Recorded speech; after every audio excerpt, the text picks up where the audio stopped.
We're special. Adam Curry, John C. Dvorak. It's Sunday, October 27th, 2019. This is your award-winning Gitmo Nation Media Assassination episode 1185. This is No Agenda. Celebrating 12 years not a slave and broadcasting live from Opportunity Zone 33 in the frontier of Austin, Texas, capital of the Drone Star State. In the morning, everybody. I'm Adam Curry. And from northern Silicon Valley, where the state's on fire, as usual, I'm John C. Dvorak. It's Crackpot and Buzzkill in the morning. Well, congratulations, John. We've done it again. 12 years, not a slave. 12 years. 12 years we celebrate foam finger number one. Yay. And still no exit strategy in sight. Yay. You know, we're destined to do this until the end of our days. until the squeak is no more on the chair. And I crumple in a little heap of bones on the floor. This is where you say something uplifting. You say, no, 12 more, he said. 12 more years. We can do it. We can do it. I can't even get the chair to squeak today. It was nice. A lot of the notes that have come in, we'll talk about them later, of course. So nice to see how much value people get from the show. And it's easy for us to not stop and smell those roses once in a while. Or the smoke, in my case. Yes.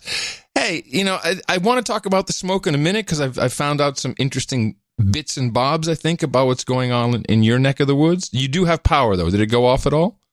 No, I don't have a problem where I am. Right. Okay. Well, that's good. And you'll never have trouble where you are? Well, it depends. They might, decide to put the screws to the whole state and just shut the whole state down. That's always possible. Yes. Okay. Well, hold that thought, because first I want to commend our commander-in-chief, our president, Donald J. Trump, for finally coming around to acting like a real American president and killing al-Baghdadi once again. Yeah, finally, I don't know how many times this guy got to get killed. Finally, he's presidential. ISIS leader Abu Bakr al-Baghdadi is believed to have been killed in a U.S. military raid in northwest Syria.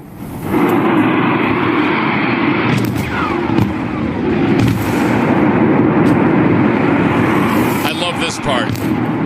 What you're seeing is nighttime video taken by Syrian activists as a military operation got underway in northern Idlib province that's near the Turkish border. CNN cannot confirm that this was the actual raid targeting al-Baghdadi. It could have been somewhere in Kentucky. We don't know. A U.S. defense official tells CNN that al-Baghdadi apparently detonated a suicide vest as U.S. Special Forces closed in. DNA analysis will confirm whether it is in fact al-Baghdadi. The Islamic cleric has been in hiding for 5 years, and we're being told that locating him was based on CIA intelligence. Couple things here. One, I like that it's based on CIA intelligence, so, interesting where this operation came from. Two, we have DNA of Baghdadi that we can compare it against. That I didn't know. I know. Maybe they have his beard somewhere locked up. But then three, and I know this from our military intelligence producers, when you blow yourself up with a suicide vest, the head actually pops off into the sky like a bottle rocket. Yes. So we should have that thing on a stick. So they should have his head on a stick by now. On a stick.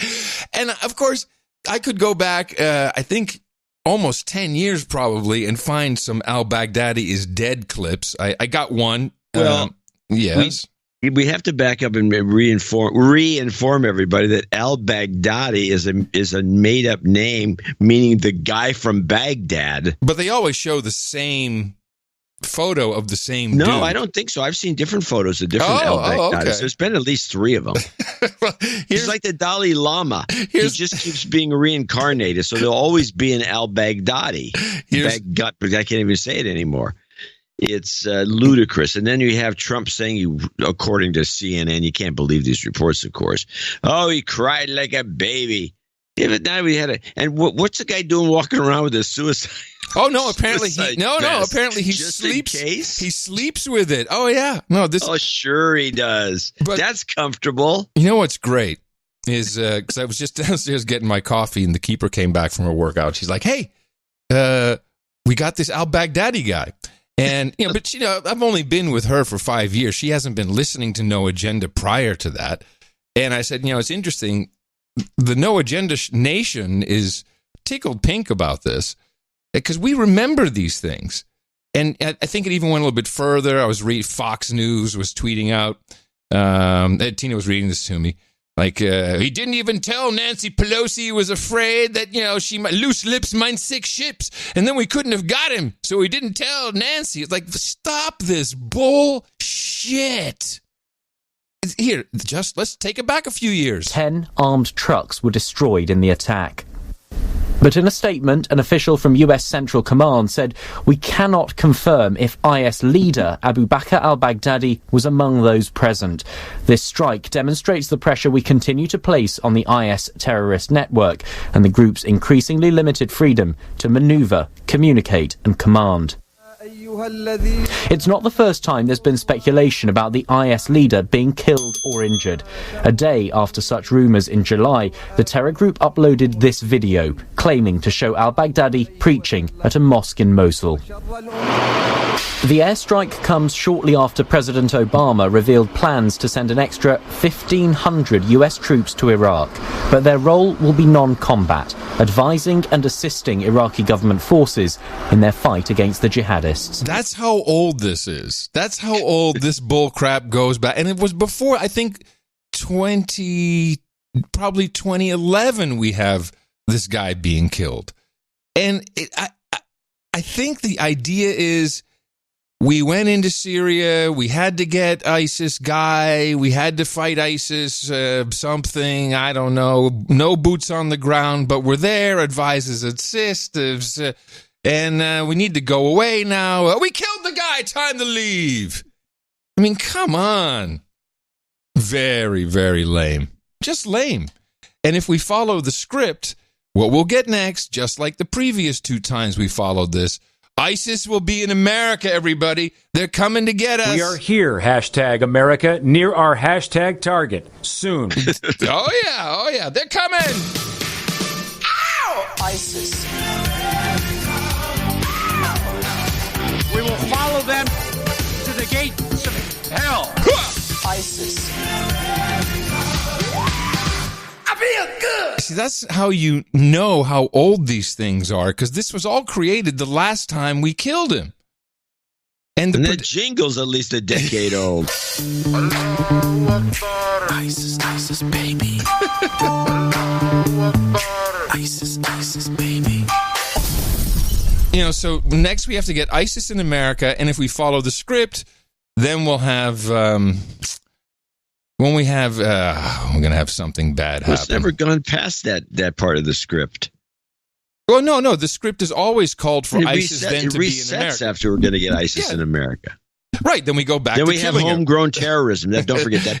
Yes. Exactly. It's beautiful. It's beautiful. So, so needless to say, we're not buying this crap. Killed the guy. He slept in his suicide vest. Why? Why? Wouldn't it be better to be a martyr? Been hiding out for 5 years wearing a suicide belt. It doesn't make sense. It just doesn't. What does this button do? Oh man! And then we have the thousands of indictments. It's not just me who's been saying this. This is beautiful. Thousands and thousands of indictments. The president They're coming. They're coming. They're sealed right now. They're sealed, but they're always sealed. The deep state is going down. By the way, they're sealed with a kiss. Oh, yes. Trump did one of his helipad stand-ups on the South Lawn to talk to the mainstream press, the M5M, and he told them, hey, I don't know. I think thousands of sealed indictments. As you know, there's been a long-term look-see, and it looks like it's becoming very... Did he say look-see? There's been a long time look-see? Really? As you know, there's been a long-term look-see, and it looks like it's... Look-see? Why would he say that? He said it, it's code. Oh. Becoming very serious from what I'm hearing. Investigate the investigators. Indictments. Whether it's Strzok and Page, whether it's Clapper, and whether it's Comey and all of these people. Comey and Comey. Because terrible things went on for our country. And we have a great attorney general, highly prestigious man, a very honorable man, and they've been looking at it for a long time. I can't tell you what's happening. I will tell you this. I think you're going to see a lot of really bad things. And a lot of people think that, and they know they have problems because they were very dishonest. And again, I leave it all up to the Attorney General. Sure. And I leave it all up to the people that are working with the Attorney General, who I don't know. But I will say this. I think you'll see things that nobody would have believed. This was the worst hoax in the history of our country.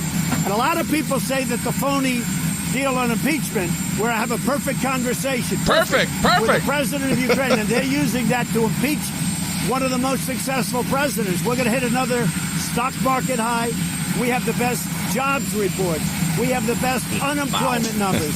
We have the best employment. More people working today in the United States than ever before. Yeah. Okay. According to the There he goes as the according to the bullshit motivational stats. speaker. Right. So, By the way, yes, 8-car Zephyr.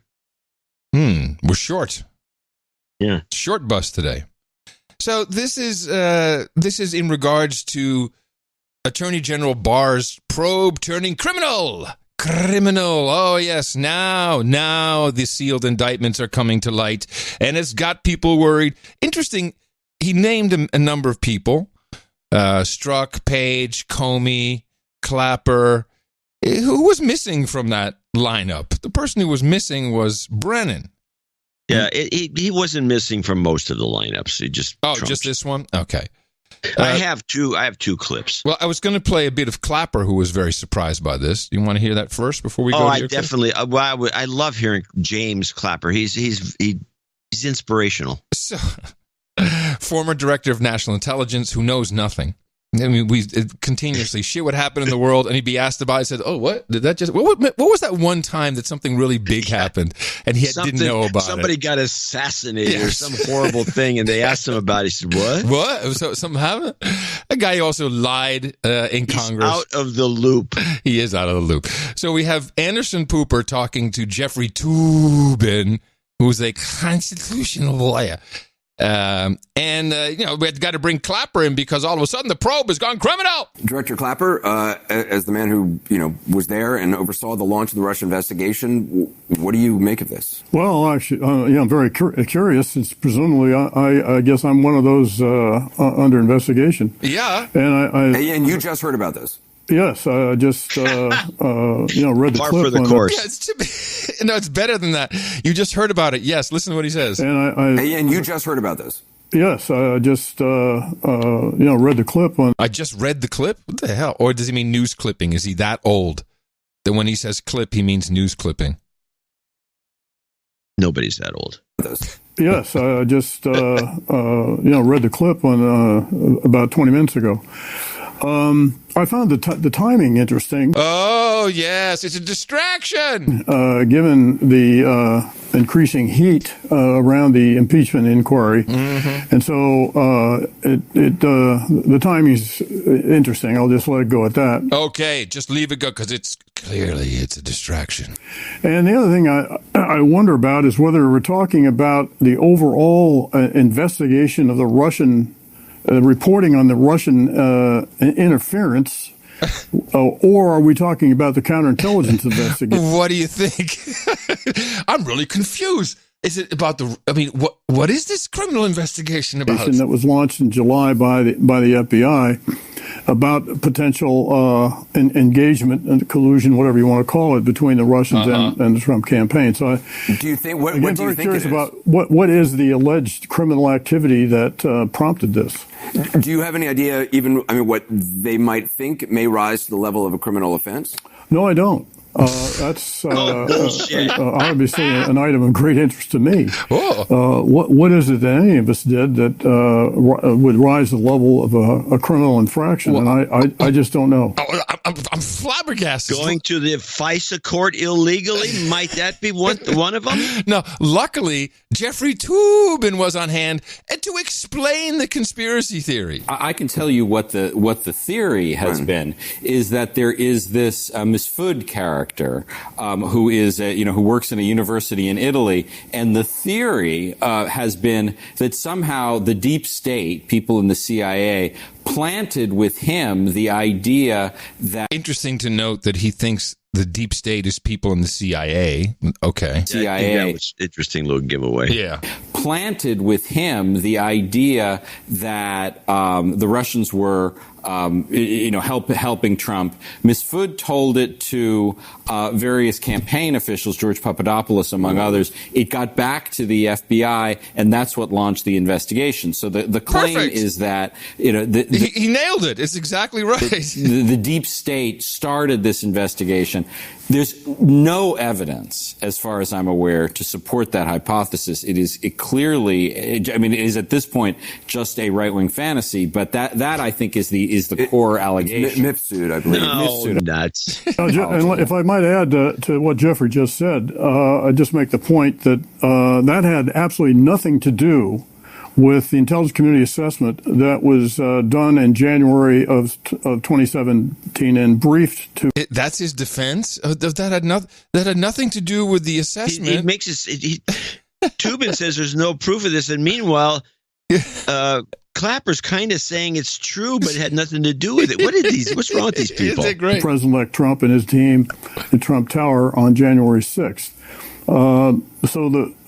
Those are, again, separate things. And that is a really far-fetched theory, in my view, that somehow Misfood was set up by the FBI to create this conspiracy that, he was trying to generate the impression that the Russians were in cahoots. They explained it beautifully, which is the nutty thing. And I can tell you what's coming next because we already got a preview of that on the last episode. You will hear I'm watching this unfold. I'm thinking, okay. So our internal joke, thousands of sealed indictments. Here we go. It's finally happening.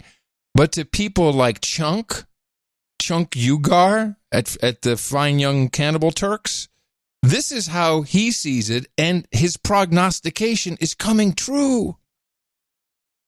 I'm here to tell you, and I hope it never comes to fruition, and again, I don't think it's going to because I think we're going to fight back and we're going to win. But if Donald Trump were to be reelected, I guarantee you he will start locking people up. He is... Yes, exactly. And this is what you're going to start seeing this everywhere. Oh my God, he's turned full dictator. He's abusing the entire Justice Department to lock up his political opponents. Said it over and over again that we should lock up his political opponents. People who think he's kidding. He said that. You heard it over and over again, right? He said he should lock up his political opponents. I heard it over and over again. That's what he does. And as a quick reminder, go look up Bill Barr's defending of FBI snipers at Ruby Ridge and tell me this guy's on the up and up. I'm not believing that. So let's listen to two extremes of this, whatever it is that's going on, which is, I think, kind of the same thing I get from the LibJos, only the other way around. Mm-hmm. This is a guy comes on. This is a guy who does one of the many hosts they now have at InfoWars. And this guy I'm only going to play a minute 26 of this, Robert Barnes. He comes on and he does about, 45 minutes of nonstop blah, blah, blah, blah, blah, blah, blah, blah, blah, blah, blah.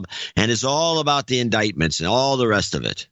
Robert Barnes here with a special Saturday breaking news report and information and a deep insight into what is happening in the Spygate investigation, what is happening in impeachment, what is happening in the Giuliani case, what is happening in the Roger Stone case, and how they all interrelate and interact with one another. For example, Breaking news out of Washington today is that former FBI General Counsel James Baker has flipped and will be testifying against James Comey, will be testifying against Andrew McCabe, will be testifying against former Associate Counsel Lisa Page, former FBI counterintelligence agent Peter Strzok, and other personnel involved in the attempts to set up and ambush General Mike Flynn, the attempts to set up the President Trump, the attempts to illicitly spy on the Trump campaign through the investigation and the illicit FISA warrants on Carter Page, and other activities, including information that may implicate former CIA Director John Brennan, former National Security Director James Clapper, both now amazingly are commentators for various mainstream establishment press organizations, as is Andrew McCabe. All of the deep state infrastructure unraveling as the first major informant is willing to blow the whistle on what really took place in 2016 and continued through 2017 and 2018. James Baker? The problem with using the name James Baker is there's about 50 of them that have always been associated with the government. Yes. This particular James Baker, I had to look him up. It's not the one I'm thinking of. James Baker. James Baker goes back to Clinton, doesn't it? The one I'm thinking of? There's different. That's the point. What a mistake. There's James Bakers that go back to Reagan. There's James Baker is a very common Washington name. This James Baker I never heard of. But he's apparently flipped. He's flipped. And he's got the exact right name to do it because his name is James Baker. So if you have James Baker in your family, make him go into government service. So that's kind of, he goes on and on and on. He goes nuts. Now, in a more, I'd say a shorter version, 35 seconds worth, this is Amy Goodman kind of summarizing things.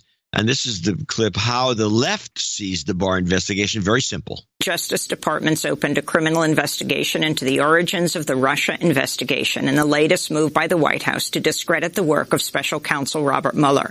The move by Attorney General Bill Barr will give the Justice Department the power to subpoena witnesses and to convene grand juries and to file criminal charges.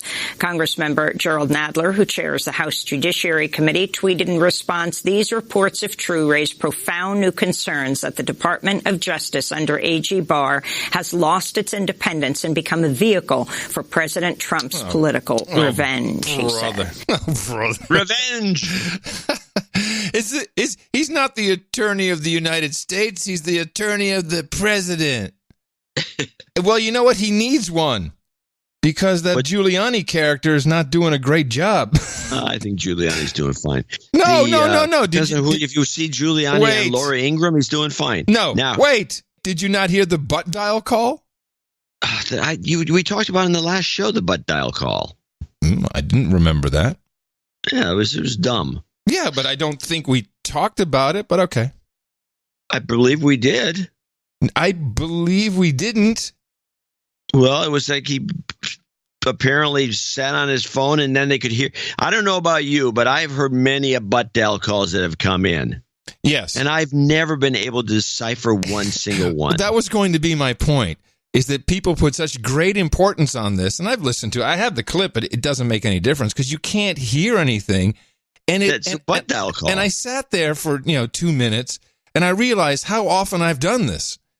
It's like, and mainly from you, quite honestly. Where I don't carry a phone. No, when you do, you butt dial, and when you butt dial me. Because I'm at the top of everybody's list. I am the number one butt dialed man in America. Yes. Dumb. Yes. I'm the number one butt dialed guy. I've gotten butt dialed by everybody, including you, I might add. And all you hear on the other end is... It's just, there's nothing. You get. I believe I have sat on butt dialed calls for a long time. Now, in the olden days, when the phones were rigged funny, the regular landlines, and they would just open up a line. Yeah, if you didn't hang up, then it would stay open on the other end. It could. There's different, and sometimes some mechanism would take place, and the thing would just open up. You could hear very clearly off of a landline because the phone's in the air. It's more ambient. But the butt dial's in some guy's in your pocket to begin with. It's useless. Yeah. But there is Giuliani sitting there going like, we need money. We need hundreds of thousands of dollars. And that was enough. What more do you need? It's all about perception. So for you to say Giuliani's just fine, no, he looks like a moron. He's not just fine. On the Laura Ingraham show. I guess you watch. I don't. Well, I watch clips. Now, the funny thing about this last one, the way Amy saw it was just to nullify the Mueller report, which nullified itself. Yeah, because it was so strong. It's in there. And then the other thing was to get revenge, which is what he's going to do anyway. Mm-hmm. But I don't know. This to me is the exact same when you hear the libjos go on about how Putin's running the country. This is the right-wing version. The indictments and the criminal investigation, all this is going to happen. Nothing's going to happen. I'm going to tell you, here's my prediction. Zip. Meanwhile, nothing's going to come of any of this. Yeah, I'm afraid you're right. This is why we jokingly call it the thousands of sealed indictments, because we've been hearing about this for years and just waiting for it to happen. Comey, though, is getting kind of bold. He's out, I guess it was Politicon, one of these conferences where I think people go and sell their books there mainly. And then yeah, that's what you do. You write a book and then you go. Can I get your autograph, Mr. Comey? Yes, it's going to cost $5. You're going to have to stare at people. I saw Mitt Romney say this the other day. You are all going to be asked, where were you and what'd you do? Now, I suspect what's going to happen is what's going to happen after the Joe McCarthy fever broke in 1954. McCarthy disappeared overnight, and all of a sudden, no one had anything to do with it. I was never involved. What? Trump who? I expect what we're going to experience, because this is going to go away very, very quickly. We can't allow that to happen. People have to be held accountable because you're responsible for what you say and for what you do not say. And if you're in a position to speak, you owe it to this country to speak, is how I think about it. And I wrote it all in my book. Yeah, he's so brave. James Comey. Well, not really that brave because, what if Trump gets reelected? What if he wins again? Will you still believe that? I will be, from my new home in New Zealand, I will. But I still will believe in America. What? Fuck you. I'm sorry, Comey. I didn't mean to drop that F-bomb. But here's the guy saying, if you're an American, then you'll speak out. But if Trump wins, I'm going to go to New Zealand. Come on. And then, so funny. Makes you not want to get into the book business when you hear these jamokes. Yeah. A bunch of phonies. They're phonies. Phony shill. Phonies. They're all phonies. Most people are phonies, I find. Except for... Do you have a clip?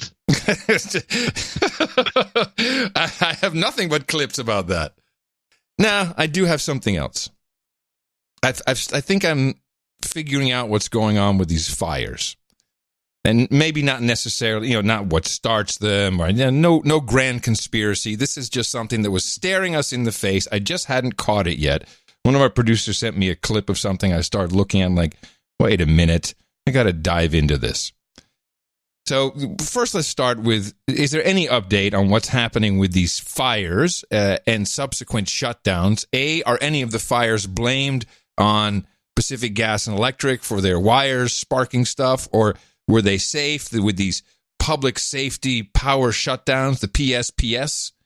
What's the boots on the ground reporting? Well, the big giant fire that's apparently started from a transmission line that shorted out, and it turns out that PG&E can shut down all the power for all the little people, the hungry masses. But the transmission lines are still active, and now they're starting stuff on fire. And it appears that the stock at $5, if this transmission line accusation on this last big whopper fire that's going on right now came from a transmission line that just shorted out, the big, we're talking about the big giant tall tower lines, then most of the stock analysts say that this PG&E stock will be worthless and they will be never recover. So for sure, some of this has to. We can't ignore the position of the utility company and what's happening with them, and what writing is on the wall for all utility companies. as climate change is responsible for this. You cannot deny that. Here's the deal. Here's the deal, as Joe Biden would say. Here's the deal. Look, I'm sorry. Hey, look. What's there some other phrase? Look, here's the deal. So, hey, the fact of the matter. The fact of the matter is. The fact of the matter is this has never been a problem before. We have had high winds all the time. If you look at the real stats, the number of wildfires has lessened since the 1900s.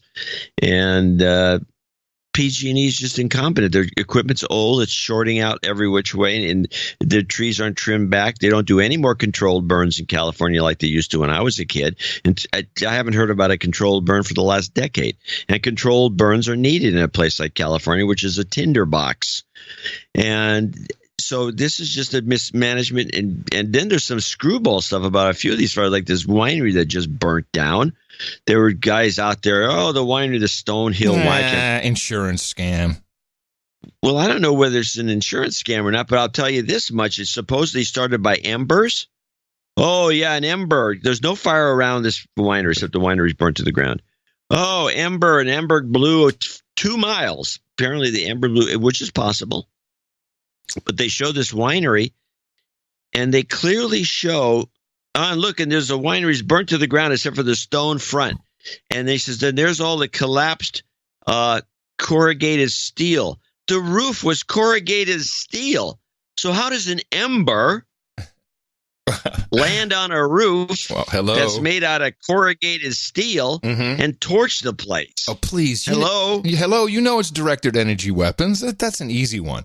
Well, to be honest about it, I think this is screwball thought of yours. But to look at this fire at this winery that had the steel roof that's burnt to the ground, it looks like some sort of an energy beam just blew it up. Okay, let's mark the time code so when we argue about that in the future. I said it looked like. Yes. Well, I'm surprised that you're not looking at the climate change aspect of all this, John.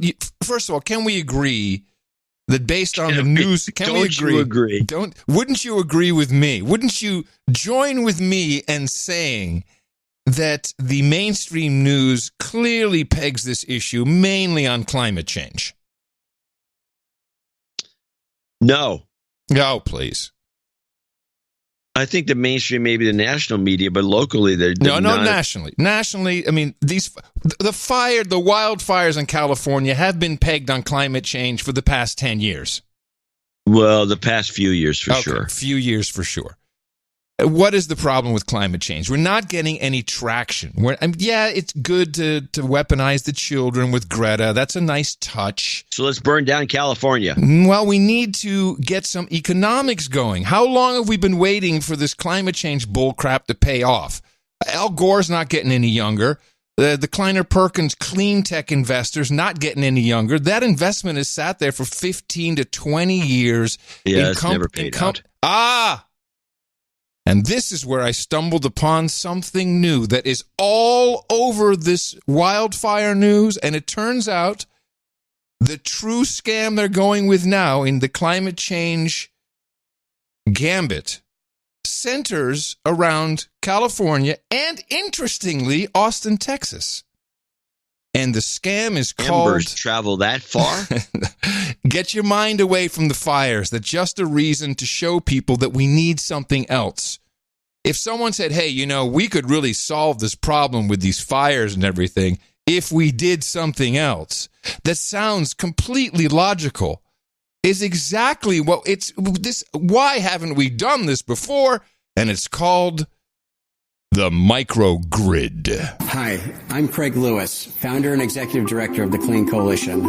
And I'm Look it up, the Clean Coalition. Kenny Klidich, program director for the Clean Coalition, a nonprofit dedicated to accelerating the transition to renewable energy in a modern grid.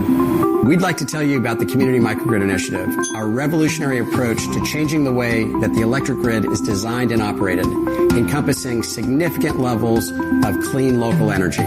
Traditionally, the electric power grid has been based around large central power plants, sending electricity through long-distance transmission lines to get the energy where it is actually needed, where people live and work. We now have an opportunity to redefine how the grid works to accept large amounts of renewable energy, to avoid significant investments in transmission infrastructure, and to make communities more resilient. Community microgrids envision leveraging resources like solar, wind, energy storage, and electric vehicles within community areas to provide at least 25% of a community's total energy needs from local renewables.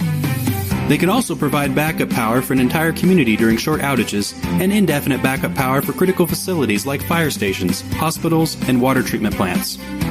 Our solution is to build a handful of full-scale community microgrids across the country to show how they unleash the power of affordable and clean local energy while providing local economic benefits and unparalleled community resilience, paving the way for the rest of the nation. Woo! All right, microgrid. It sounds so smart. Decentralize the electricity and then put it into these... into the power of these little things known as community aggregators, which is another thing you have to look up. And then we'll just have all these great clean... In fact, the way we'll do it is just like this huge pilot project we're doing in Austin, Texas at the Miller housing section, where we'll have... solar panels on the roofs, and we'll have a huge battery we're going to put down for this community. Only a couple hundred homes. We might have to have some, maybe some backup gas or maybe a little bit of windmill stuff. But this is going to be great. A smart grid is an intelligent, internet-like network that aims to help consumers understand and manage how and when they use electricity, smoothing out the spikes in demand, securing the supply, and saving them money. Todd and Hannah Calvert's house may look like any other, but like all houses in their Austin neighborhood of Miller, it's communicating with their power utility about its energy consumption and its solar power production every 15 seconds. The pioneers of the Pecan Street project believe that it could reinvent how we use electricity across America and the world. Instead of information flowing to the utility and energy flowing from the utility to you, the energy might flow both ways and the information might flow both ways. Mm-hmm. So it makes it a smarter system overall. We can make better decisions and kind of take control of our energy consumption. An example is my coffee maker. I've spent tons and tons of time finding the perfect coffee maker, and it keeps the water at a specific temperature, so when you put it in, it's at exactly 202 degrees and blah, blah, blah. And I've come to find out, through the monitoring and whatnot, that keeping that water at that temperature. I hope your mind is open to what's going on here. Is using a significant amount of energy, much more than is worth the really good coffee that it makes. Most people don't understand that electricity actually costs more to generate at different times of the day than others. This information will be very valuable to people if they want to shift their usage to a different time. So this project... Hold on a second. Stop. He said that electricity costs more to generate at different times than others. That's what he said, yes. How does that make any sense at all? It doesn't, because it's irrelevant. Because you got guys on overtime maybe at night? It's irrelevant to the overall story. It's not irrelevant to the fact that he's full of crap, but No, that's the whole point, is this is all full of crap. I'm reading here from Scientific American about this very project in the Pecan district, as we say here in Austin. They will use a variety of relatively new features appearing in urban grids, including large storage batteries, a rising number of rooftop solar installations, and new computer-controlled programs and switches. They will also ask for help from homeowners. Some utilities are already promoting devices such as two-way controls on air conditioners, thermostats, even electric water heaters to reduce consumer power demand on super warm days when you actually want your air conditioner. This is about total control. Finally, they figured out a way to take something that is not innovative at all, just say, okay, we're just going to put some local power nearby. We'll throw a couple batteries in it, because if we disconnect you, I'm sorry, it's a blackout we couldn't control, but maybe we just have to disconnect you for whatever reason. It's not like this hasn't happened with Enron in California. Assholes get into the system and shut it down for all kinds of reasons. We are not going to give you your full power with your microgrid. Oh, no. We're going to control your fridge, your air conditioner, your washing machine, everything Internet of Things. The Nest thermostat already does this. Complete control over you and your home.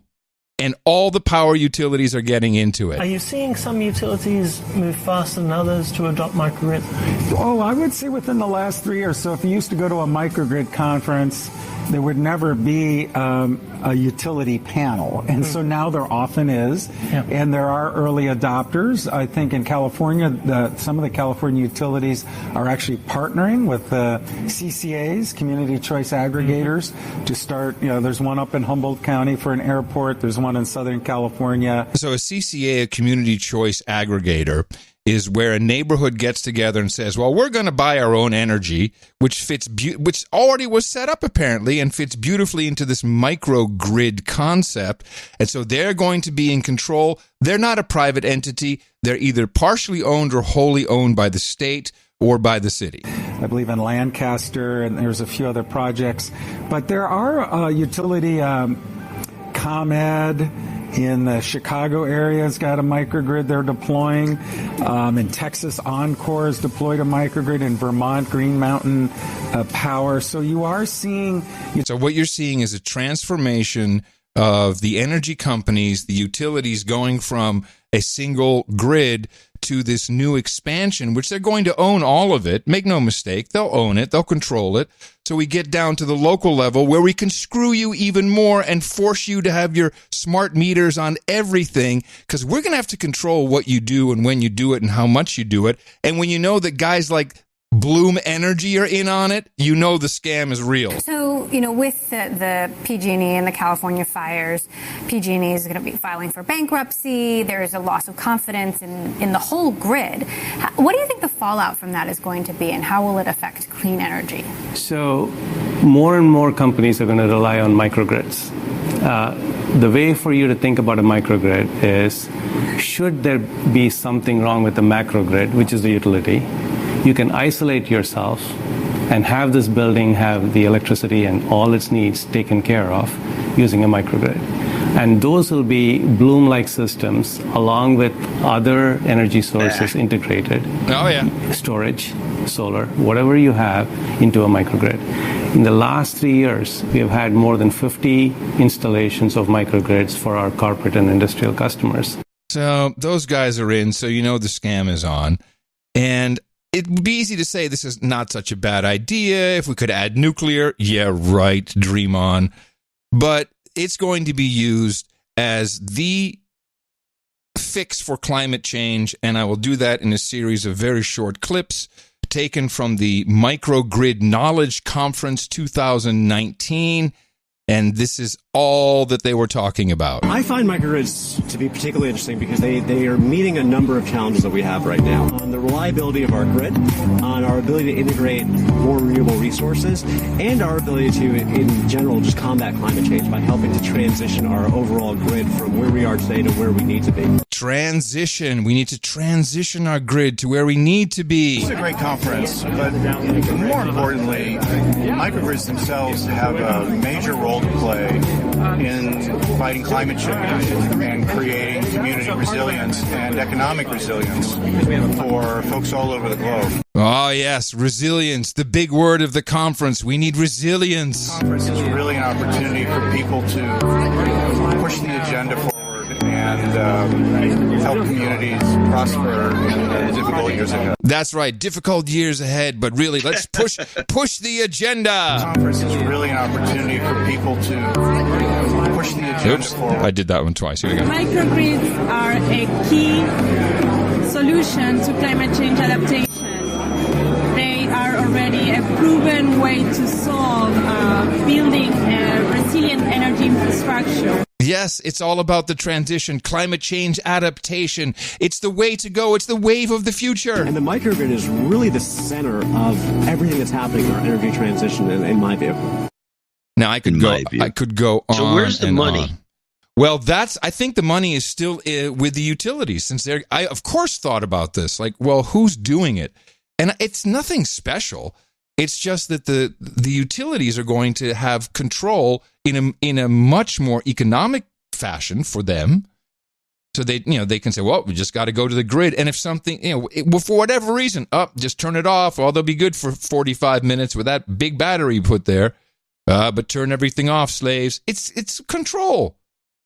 Well, that's what a lot of people believe, and I'm one of them, that the whole climate change argument's all about. Well, yes. Didn't you hear the guy say, push the agenda? It's all Agenda 21. Control how you live. Control when your car can be charged, because that's another part of it. Getting that electric car, but yeah, well, we decided to turn your Tesla charging off in order for you to have air conditioning. Hope you don't mind that. Good morning. This is sophisticated. And it's sophisticated. It is. It's sophisticated. I agree. It's very sophisticated because it's just using all the tricks that have been learned over the years, and it's using Silicon Valley speak. Yeah. And the memes that have been incorporated into the schools, what they've taught the kids to respond to. Yeah, it's extremely sophisticated. It makes you wonder how anybody could actually coordinate this, which I think they can't. Well, I think there was one. That's a good point about coordinating. We'll get to that. This is the very last clip I have of. This is also from that Microgrid Knowledge Conference, and they had two consultants, and I think you could hear them a little bit better too. It's just the last clip, and I think we can take it from there. This is Lisa Cohn with Microgrid Knowledge. I'm here at Microgrid 2019 with Tristan Jackson and Andrea Rutolo of Advesian. Andrea, tell me what gets you excited about microgrids. Why are you laughing? This woman, she's so bubbly. I left it in. Look who I'm with. I left it in there because that's the whole point. This is a conference where people are getting ready. They're getting issued their orders on what to do. These are big consulting companies. These are like 50,000 person IT companies helping utilities integrate and shepherd them into the microgrid age. What gets me excited is that we are bringing the energy systems, energy consumption back to the local level. So we are able to. Now, this is important. This is where the kids come into play. This is where I think it's all going to come together, is what this woman is saying. So we are able to help communities and people that are not talking about this connect their consumption to actually the generation at the local level.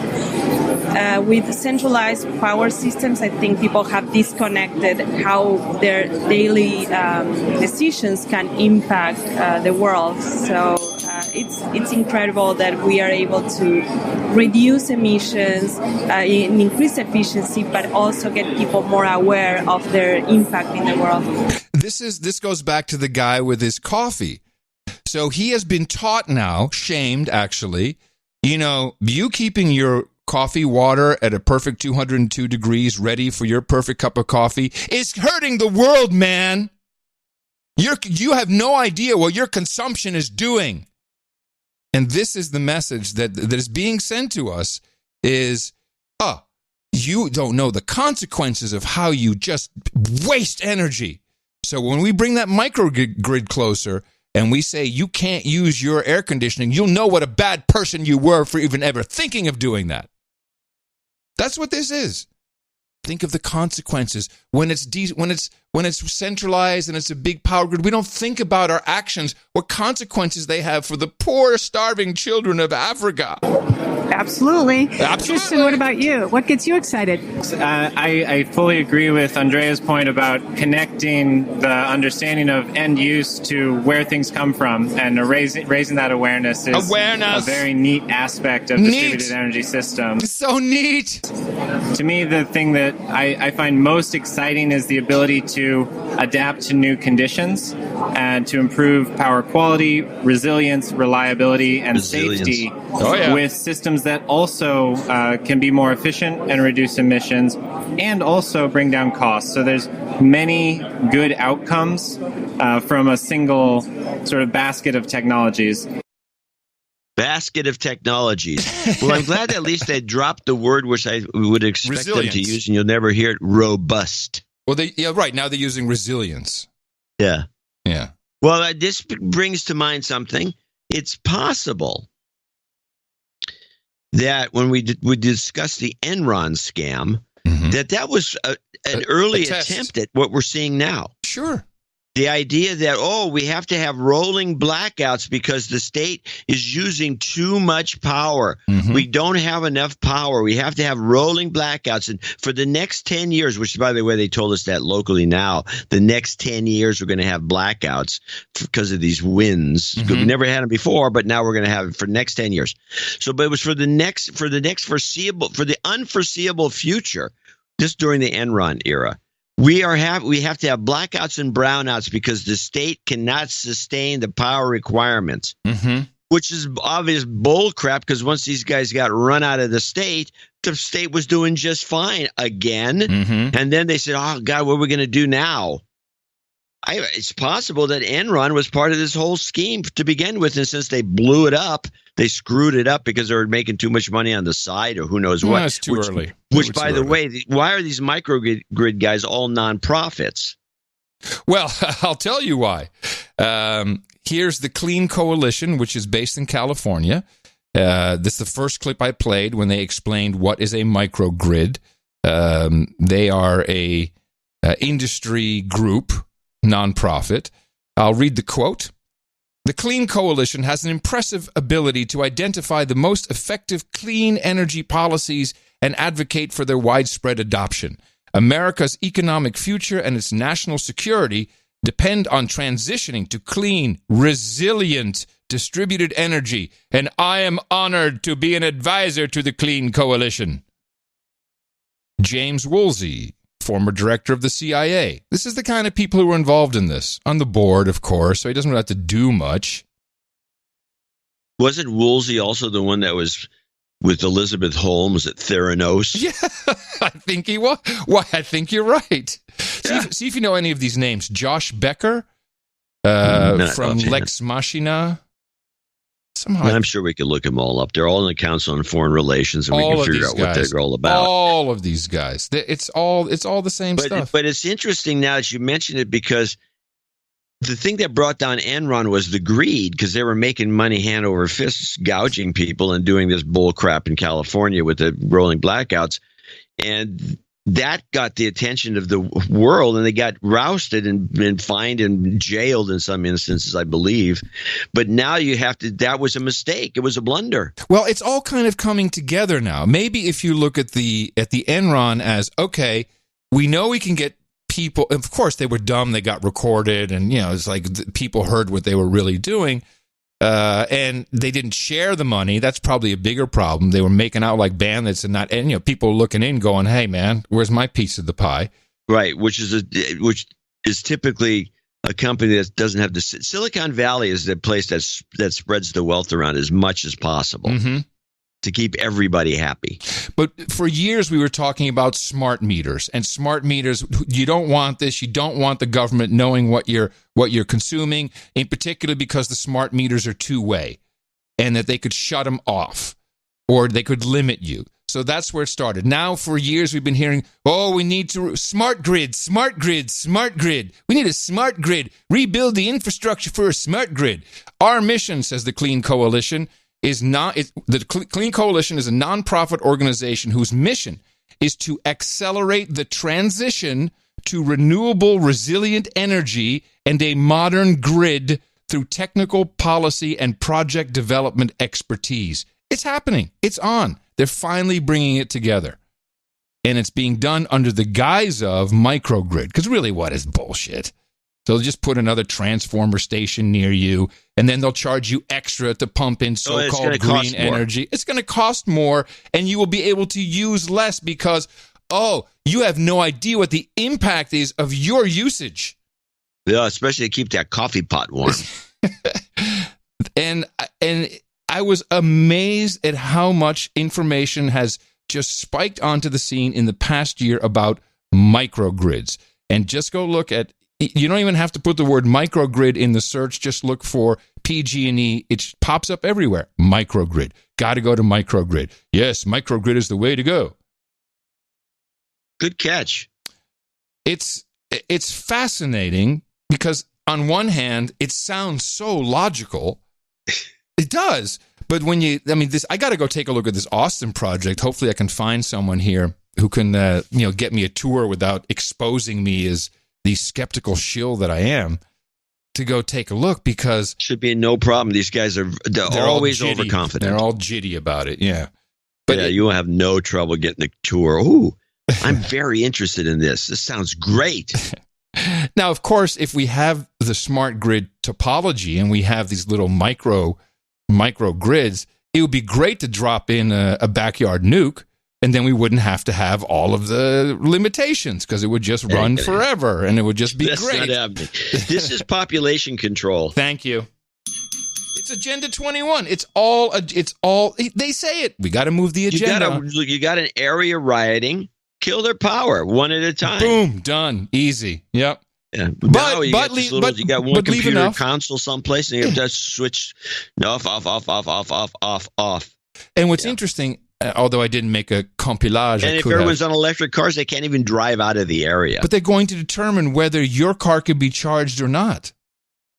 You see, it's going to be much more. It's going to be horrible. Who's going to decide when your air can be on? Right now, I got rid of Nest because Google was determining what the temperature was in my house based upon what they thought. You remember I was getting all those messages all of a sudden on the Nest? Oh, yeah, we'd like to turn it off for an hour because we're doing Save the World Hour, and no one uses any. Don't you remember that when I was back downtown? No. Yes. Yeah, it was a message.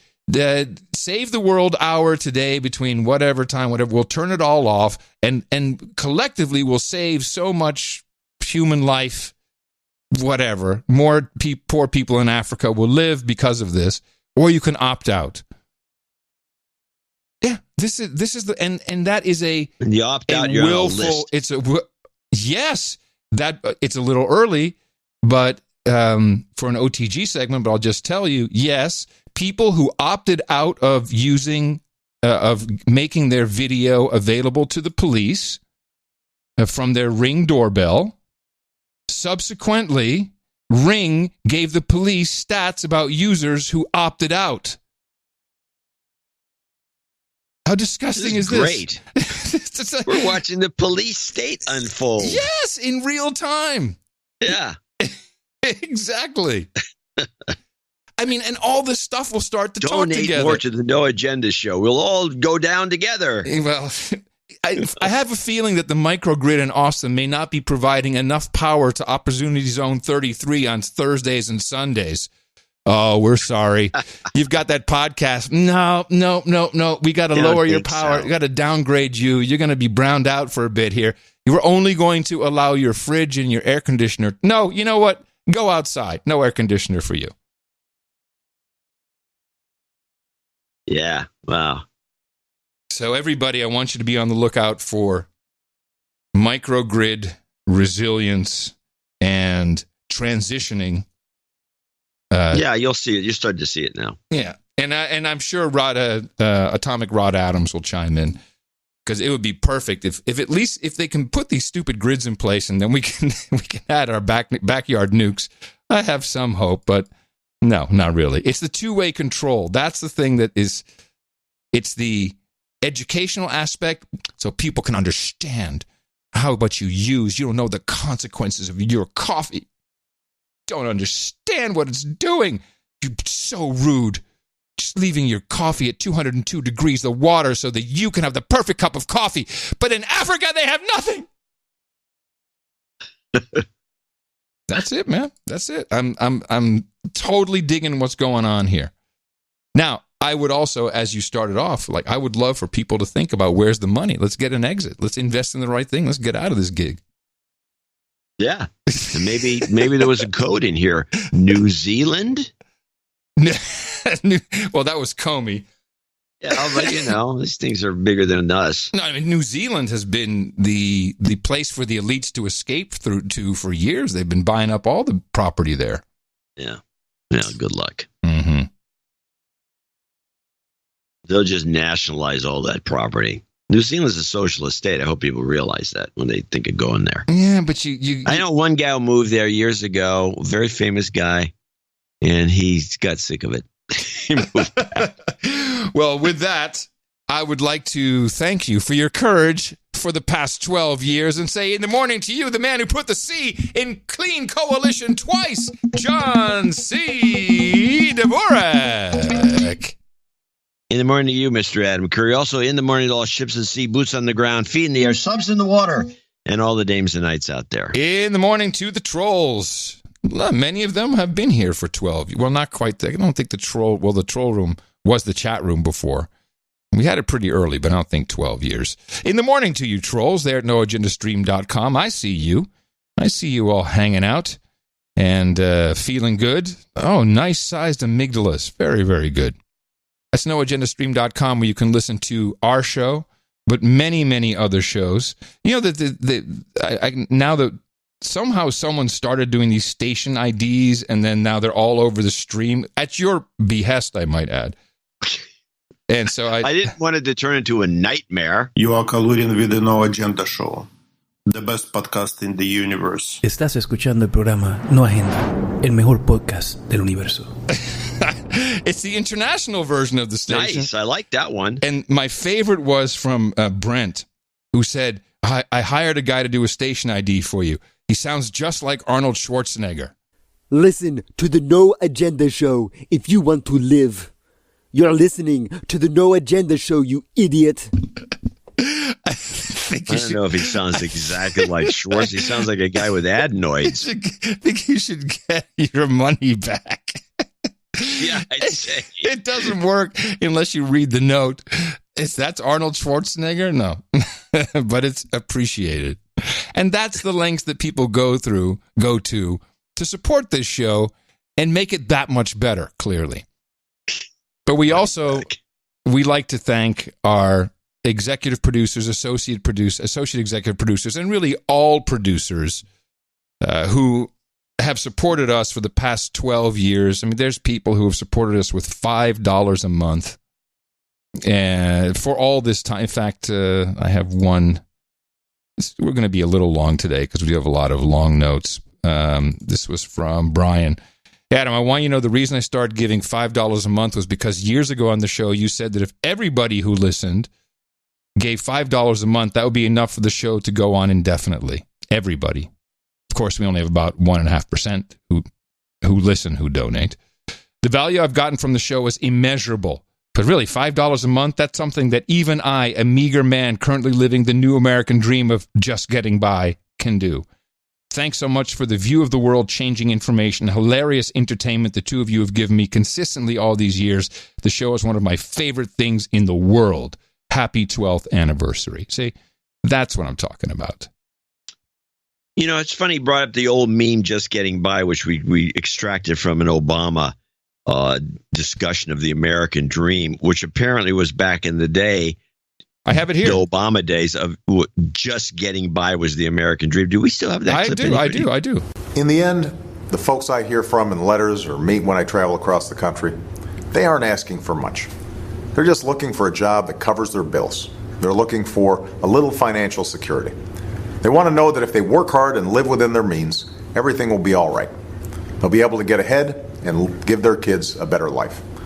That's the dream each of us has for ourselves and our families. No. And so long as I have the privilege of serving as president, I'll keep fighting to put that dream within the reach of all Americans. The dream of just getting by. No. The dream of the American dream is eking out a living. What kind of a guy? This was terrible. That's the difference between him and Trump, the motivational speaker president. Thank you. Exactly. This was so lame.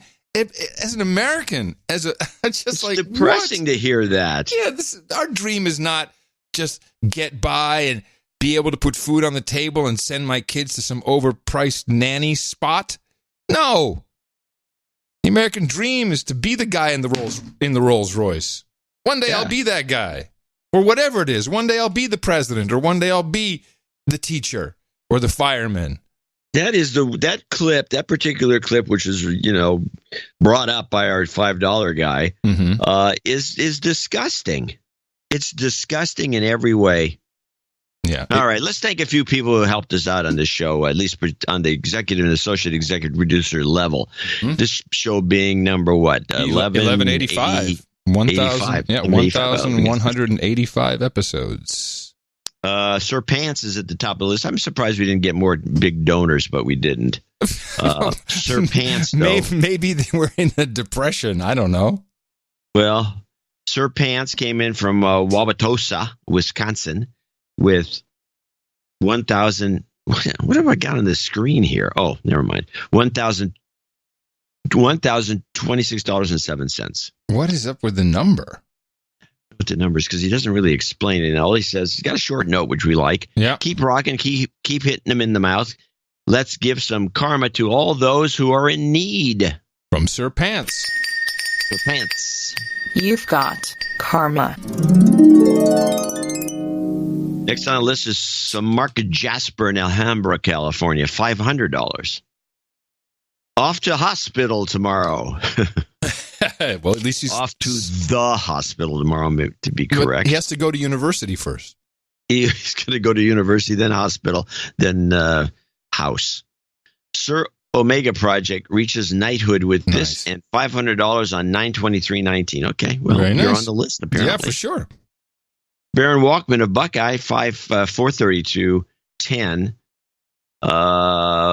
Baron Walkman, Jill Abramson, stop the hammer. Oh, here's what he wants for his requests. Jill Abramson, mumbling, vocal frying. Stop the hammering, 2 to the head. Dear John and Adam, many around the globe today want to say congrats on 12 years of podcast and such. Your insight of M5M deconstruction is second to none, according to the Mueller report. Just know, as I cozy up with the wife tonight, listening to John's romantic fisting nuts tune, I'll be thinking of those 12 years. Damn, things are look up. That's what he says. He says, damn, things are look up. Okay. Oh, and McLeod is still a douchebag. Oh, here we go. Douchebag. Please play Darren O. JCD chair gently squeaks, end of show. Baron Walkman of Buckeye. Yes, I'll do that. And here's the other requested jingles. Take over. Stop the hammering. You've got karma. Sir Brian Barrow, 38376. And he's in the UK. Congratulations to you and your wonderful support team for 12 years of the best podcast in the universe. You are our support team. With the long overdue donation, I finally achieved the rank of Earl. See accounting attached. I'd like my upgraded title to be the Earl of Mead. I'd take chili and wheat beer at the round table. My full title, Black Knight Sir Brian Barrow, Protector of Royal Wootton Bassett, and Baron of Barbados, and Viscount of Video Games, and the Earl of Mead is too much of a mouthful for the show. But I'll keep this for formal occasions. Put it on your letterhead. Mm-hmm. Here's to another 12 years of the show, which will give me time to move to Duke and beyond, and to meet more of the No Agenda community in the meantime. I'll claim my protectorate and get it added to the peerage map. Okay. Thank you, Sir Brian Barrow, and I'll see you with that long-ass title later. Sir Aaron Christensen, or Sir Circumlocution, actually, at 36896 in Frankfurt on Main in Deutschland. Aaron Christensen, the Euro Knight, checking in. I wish you a happy 12th. The interweb said this was supposed to amount to 333 euros, but PayPal is charging me more. Go figure. Anyway, you're worth it, and I don't just say that to all the girls. When I became a knight in my last donation, I was so delirious with joy that I forgot to request my special title, Circumlocution. Yes. We got and it. Then he explains it. We kind of get the gag. Nice word and seems germane to the subject of the show. I don't know about that. Show me your sexuality and then give me the whole load. That's its jingle request. Sure. Tell me about the sexuality. It's in your DNA. I'm going to give you the whole load today. Yeah. That whole load clip is getting more and more popular, and it's finding more and more uses. It's very useful. This useful clip. We have some sick people listening. Just saying. Well, hey, Joe Biden said it. Right. Sir Dave and Dame Melody and Lady Isabella coming together at $360.33. Happy 12th from all of us Fugazotos. Yo. All of the best. I want to give them a little karma from me and the keeper. You've got karma. Or is it the keeper and I? Goat karma. Oh, they want goat karma? Yeah, it says right there. Oh, I didn't see that. I'm sorry. Add the goat. You've got karma. Thank you. Sir Nubbin. Reload the goat. Huh? Sir Nubbin in Indianapolis, 338.29. He wants some goat karma too. And Reverend L. Respect. I'm donating for your 12th anniversary and in memory of the late departed maternal grandmother of his. I, with this donation, should become a baron and would request the title changed to Sir Nubbin, Baron of the Valley. Okay. All righty. I think that's on the list. Yep, it is. And so, respect and go karma. He's getting lunch at AAA. You can sing along, John. The tortoise in the race. Kim Kardashian, Sigourney Weaver, Rush, R-E-S-P-I-C-T. They're all jitty, R-E-S-P-I-C-T. There's no real conflict. Oh, resist. We must resist. Just a little bit. We must. Just a little bit. We must. Just a little bit. And we will much Just a little bit. about Just a little bit. that. Just a little Be committed. You've got karma. Sir Brian Baronet of Northern Connecticut in West Hartford, 333.33.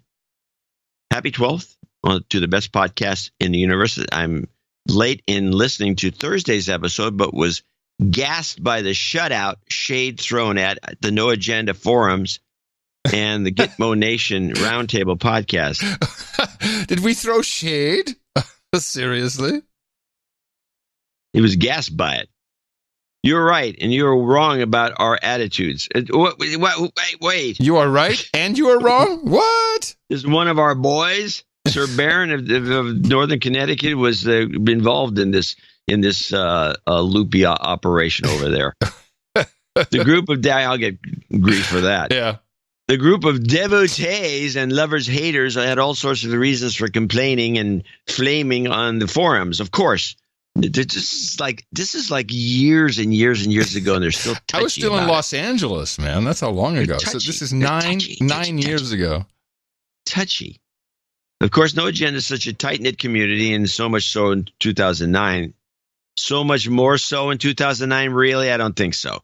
That anyone's individual disagreements with John and Adam can sometimes feel personal. This, of course, is why I still sometimes feel the need to email in and complain when I feel you've missed the boat on something, and then follow it up with a small donation in addition to my weekly subscription. So it's like shout out to all the NAF and GNR people. I am sure many are still around and many are overboard. Jim L, Radio Ned, WAP Caplitz, Jan, Eugene M, Robin Police, Eric Carlson, Eric Ortega, Harley Spurlock, and many others. Now, is that he wants us to douchebag them all? No. That's saying. I see. I'm sorry. I don't think this quite makes me a baron, but I will check back and top off later. Invisible hat, please, Sir Brian Baronet of Northern Connecticut. That's interesting. He needs a hat. Send him a hat. I got it's on its way. Here it comes. Here we go. It's the hat being delivered via drone. It's interesting, though, that he feels a good thing to do is to email us, complain, and then donate. So kind of like whip the dog, then give him a bone. I love constructive criticism. I love, like, for instance, we made a big mistake on the last show which was really your fault because I was reading it right. It said Daily Caller, but you convinced me very quickly that was Ben Shapiro's outfit where he's the Daily Wire. And so I got probably 10 emails, people just saying, oh, yeah, you messed that up, confused it, which kind of blew the whole Jew card joke because then it didn't work anymore. So it really still worked. Well, it was still funny, even though factually incorrect. But that I appreciate. But, there are people coming in, you. Yeah, that was my fault. It's okay, though. But the joke was still valid. The joke was funny. But anyway, we love, listen, you're producers. So yes, if you're a producer, you need to feed back. Just consider how you do it. We too are only human. And we do this all by ourselves from John's desk drawer. Pretty. It's actually a drawer in a china cabinet. It's true. The show is run out of John's china cabinet. It's one drawer. Every once in a while, somebody comes over. I said, the whole No Agenda show is run out of this drawer. It's that and a Radio Shack 101 project kit. That's what the show is running on here. We do have gear. Adam has more gear than I do. Yeah, we got gear. We got gear. Anybody wants to hear, they hear through the gear. Your musical stylings never tire me. Letelier, $333. He says, Le Boutier. Best podcast in the universe, indeed. Keep up the great work. Thanks, Ed. Thanks, Ed. I think it's a Sir Ed, if I'm not mistaken. Ron Convet in Lincoln, Nebraska. He becomes our first associate executive producer, $279.28. And I looked in the email. I couldn't find any note from him. I didn't find anything. It came in as a check, I guess. Oh, no, wait. That's Eric. Now I'll blame Eric for this because I did say I think there's note attached. Oh, yes. It does look gray, which would be the color. It is gray, which means it's a check, but it should still say John has note. Correct. Forgive me, Podfathers. I've not donated in some time. Please de-douche me. You got it. You've been de-douched. For my 59th rotation around the sun, which takes, he's got a birthday call out. Okay. That I did not tell Eric. Okay, this is Ron. Get your pen out. It's all right. I have a pen. I usually come to the show with one. Do you use a pen or a pencil? Yes. For my 59th rotation around the sun, which takes place Tuesday, the 29th, I've decided I need to donate more boobs. I've determined that I could reach knighthood with only 12 boob donations and some change. This donation represents 3 boobs and the change. Now that I'm only a couple of boob donations away from knighthood, I shouldn't be too long before I can sit at the round table. Nice. Thanks for all the good work you do. Please call out Brad Jazuski as a douchebag. No jingles. When was his birthday? His birthday is on Tuesday, the 29th, and he becomes 59. Okay. Gotcha. Seems like a very juvenile note for such a mature male. I'll just mention that in passing. Okay. But again, we expect nothing else from our group. Onward to Black Knight Scott, Baron of North Georgia, $250. And he has a short note. He says, yes, the wine is good here. No. Baron of North Georgia. Well, always good to know. You know what I'm looking for? I'm looking for I know the Familia, whatever it is up in Arkansas, that one really good winery that's in the Ozarks. Post Familia, I think is the name of them. They have the only muscadine wine that I've ever had that I could actually choke down without gagging. Are you a guzzler? No. Muscadine wine is a very peculiar. It's made from a grape that's about the size of a medium-sized tomato. Each grape is that big. Wow. Yeah, it's the size. It's actually the size of a large apricot. Each grape. And they don't grow in bunches. They're just like it's a funny grape, but it's a grape, and it's called a muscadine, and it's really good eating. If you have children, they love eating these things. They're delicious. But the wine that it makes is really rank, but and it's made everywhere in the South. You can grow these grapes in Louisiana. They make muscadine wine down there. It's supposed to be good with deer. It's nasty, but people make it Is it like plum wine or something? Or no, plum wine's delicious by comparison. This is really bad. This is horrible stuff. It is the worst. Okay. I think it's just some sort of a local challenge to see how much of it you can drink before you throw up. I'm not sure. It's never been fully explained to me why they even bother making wine from this stuff. But I have had some from this one Post Familia winery up in Arkansas that makes a good one. By good, I mean you can actually drink it. All right. Enough said. I'm just mentioning this, just throwing it out. Hey, you know what? These are things that you learn only on the No Agenda show. And mind you, that impresses the crap out of people when you lay that smack down on them. Yeah. But I'm sure that there's somebody out, since they grow it all over the South, I'm sure somebody, they make a really good one here in Birmingham. I don't think so. Sir Horatio of Arabia in London, UK, 24242 is next on our list. And he writes, congratulations from the desert, so he must be in Saudi Arabia, for 12 awesome years. Sanity retained twice a week. And then he says, double 12 years, not a slave. Okay, that's what he's paying. Oh, nice. 24242. Beautiful. Yeah, moving it forward for 12 more years. Thank you so much. We do like getting it in advance. Sir Rod in Amsterdam, 22222. Is this our Sir Rod? Who is this? This is, yes, Roderick, Sir Roderick, yes. Yeah. It's not Rod Adams, though. No, that's Roderick shortened his title to Rod, so he's Sir Rod, and he's from the TPO podcast. Oh, yeah, right. He's the mainstream. He's the mainstream guy. TPO podcast. Yes, exactly. In the morning, John and Adam. Tuesday, October 29th is the birthday of my TPO podcast buddy, Bert Brusson. Brussen. And mine as well. Whoa. Bert becomes 44 and I'll be 55 the same day. This is our birthday present for our best podcast, for the best podcast in the universe.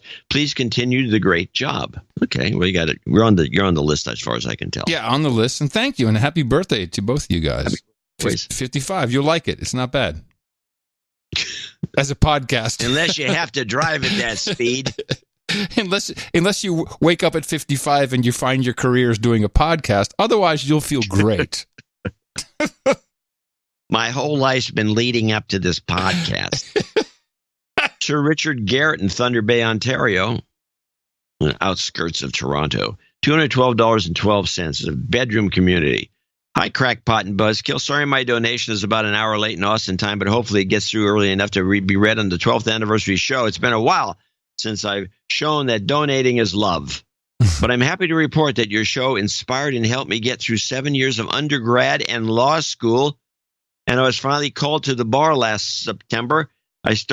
Wow. Hold on a second. So we helped him get through 7 years of undergrad and law school and all the way up to the bar.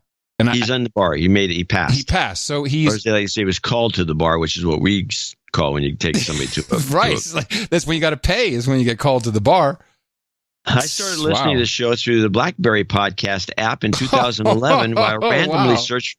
The company's gone. Yes. There's nothing left of BlackBerry. We destroyed it with our podcast. When I randomly searched for politics and never looked back on how the M5M has been projecting a narrative to control so many people who don't understand what's going on in the world. Please give me a D-douche. You've been D-douched. And now this is the part that's controversial. Yeah, I have a problem with this, but okay. And this is going to be semi-experimental because I think we're going to do this, right? And then we're going to have him give us some feedback. We need a report, yeah.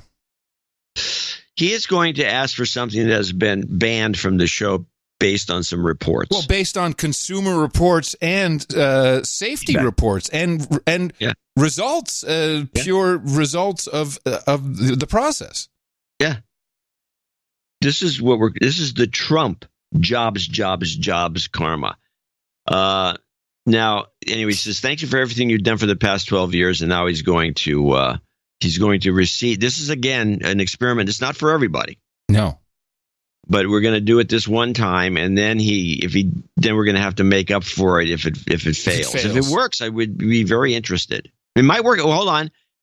He's a Canadian. This may make a huge difference. Oh, Canadian Trump jobs in Canada does something different, maybe. Maybe. All right. Huh. Let her rip. It basically gets someone fired in the States, and then you get the job over there. Well, let us know how it goes. Jobs.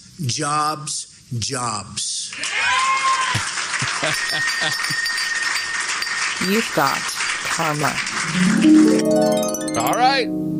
It's on you, Sir Richard. And thank you very much for supporting the show. I will point out something. This was the pure Trump. The other one may have been a Trump-Pelosi combo. Jobs. Maybe that one's better. You know what? I have the combo. Jobs. And jobs. Let's vote for jobs. I think.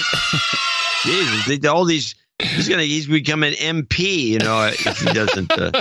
I think it's the Nancy going, let's vote for jobs. I think that's what really gets you the job. There's something about that plea that makes it happen. Anyway, thank you. John Hawley's next on the list. We'll find out from Richard later. We will. $212.12 in Blaine, Minnesota. Minnesota nuts. A dude named Ben. Here's a listener. Been a listener since the run-ups to the 2016 elections. I think you guys are the best form during these times. During election period, yeah, maybe.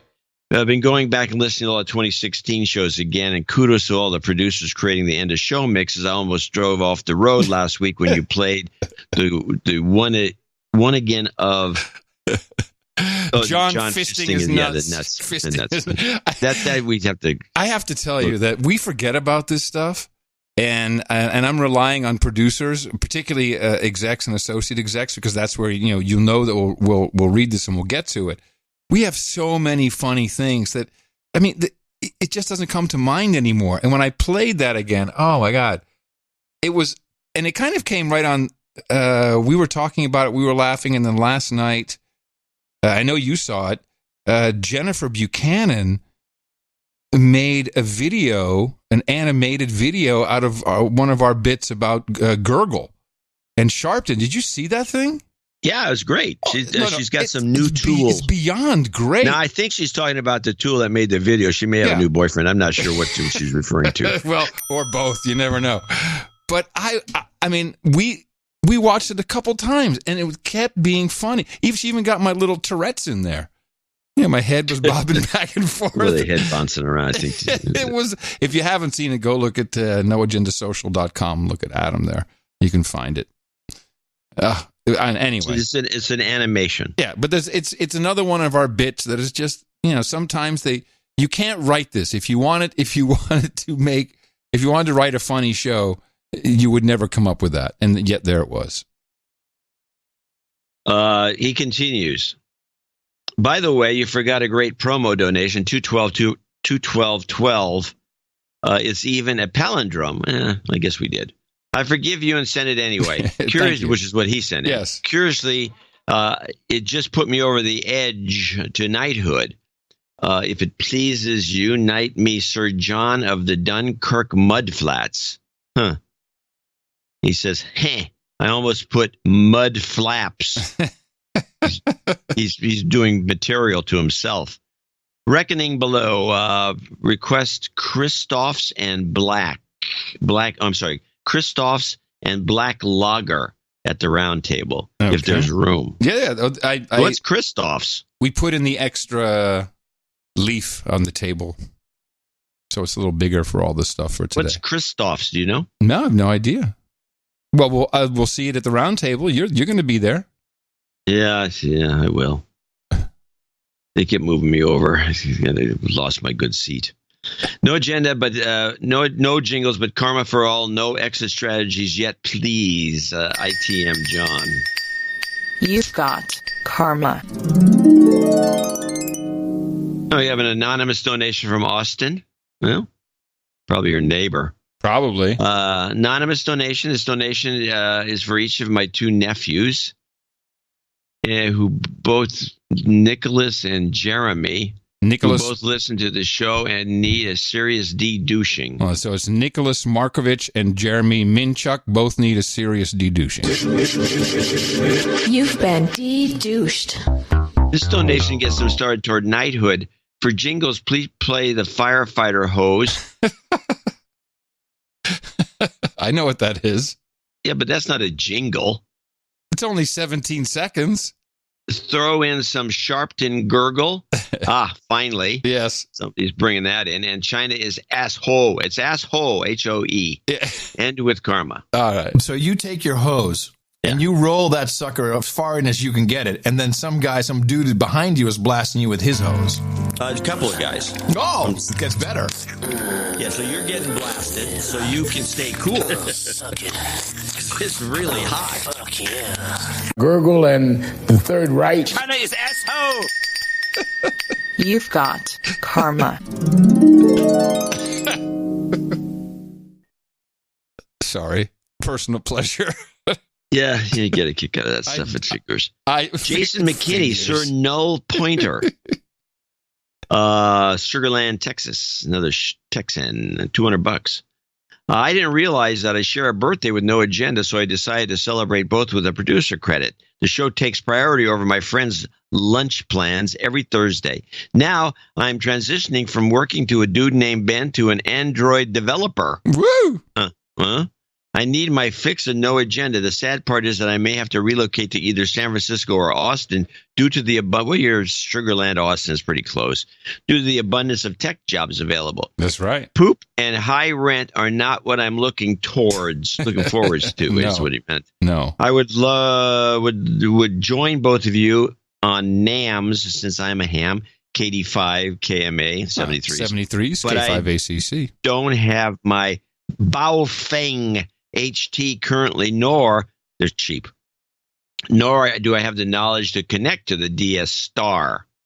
Also, a reminder to all hams: renew your licenses when they come due. Keep the community strong. Can I just say, so we're not on D Star, we're on All Star, and if you have any kind of 2 meter or 70 centimeter rig, which could be a Baofeng, then you can use any repeater that's connected. Go to k5acc.com for more information on the NAMS, the No Agenda Hams. Can I request that China is asshole? That's true. And a few seconds of ants, if time allows. Look forward to your lucky 13th. Sir Null Pointer and Jason McKinney, Sugarland, Texas. China is asshole. You're the president and you're sitting across from me right now. What is that? That's not the right one. Hold on. We got your birthday on there. What? Oh, we got his birthday? What happened to the... I got to find this. Hold on. I got ants.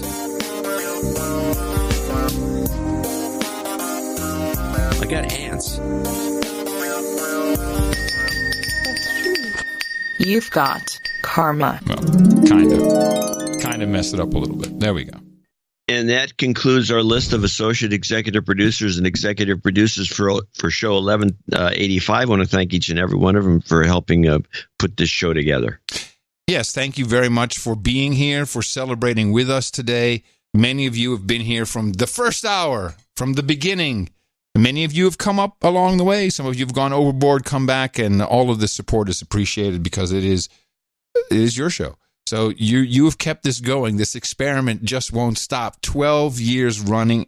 I'm very proud. You should be proud as well. And I think it's a perfect opportunity for those of you who got the executive or associate executive producer credits today to list them wherever you might have them listed. You could actually go to Vistaprint and get some cards, because you can now claim to be an executive producer or associate executive producer of the No Agenda 12th anniversary special.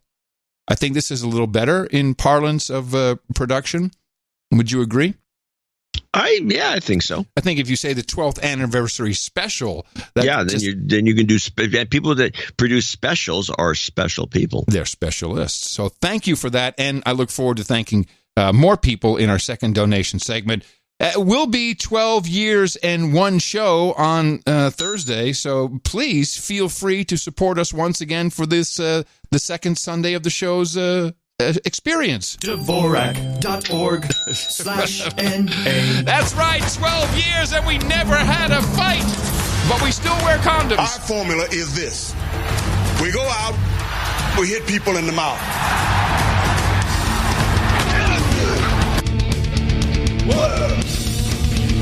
Order. Shut up, slave. Shut up, slave.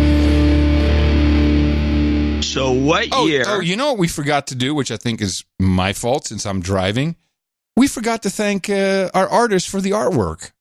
Oh, well, I'm a total nincompoop. What do you mean, we, white man? Oh, you're going to get racial on me now? That's just a reference to a joke that was about, Yeah, geez. but yes, exactly. It's a punchline. Yes. It's like I tried to do that and I said, what do you mean, Kimosabe? And I got excoriated for that. Ah, you know the reference. Good Yes, for you. yes, I know, but it's very bad. You can't say Kimosabe. Because what does it even mean? Was there really a word Kimosabe? I mean, that sounds like something they made up. No. Do you remember Aaron Bursell at Pod Show? Vaguely. Big guy. Later went on to, with everyone else, to Spoke or Smap or Spam or Sploof. What was that? Splunk. Splunk. The database company. And he was either full or part American Indian. And one day, was something going on. I said, what are you talking about, Kimosabe? And he got really pissed at me and said, you're racist. What are you talking about? It's like a reference to it. No. Do you know I'm American Indian? Because apparently Kimosabe is somehow is bad. It's like, it's a bad word? So all along, he was... The more you learn, the Indian John. guy was calling the Lone Ranger a douchebag or something? Maybe he's Indian for douchebag? Yeah, the Lone Ranger is a racist show.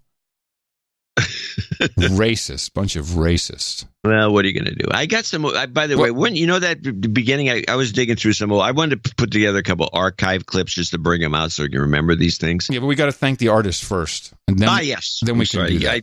Now you can blame me. Don't worry. Privately, we do it all the time. So we want to thank the artists, and believe me, if we'd passed this one by, it would be hell to pay. The cover art for episode 1184 was hands down the best. It was brought to you by Comic Strip Blogger, and it was the EU logo bleeding, dripping out.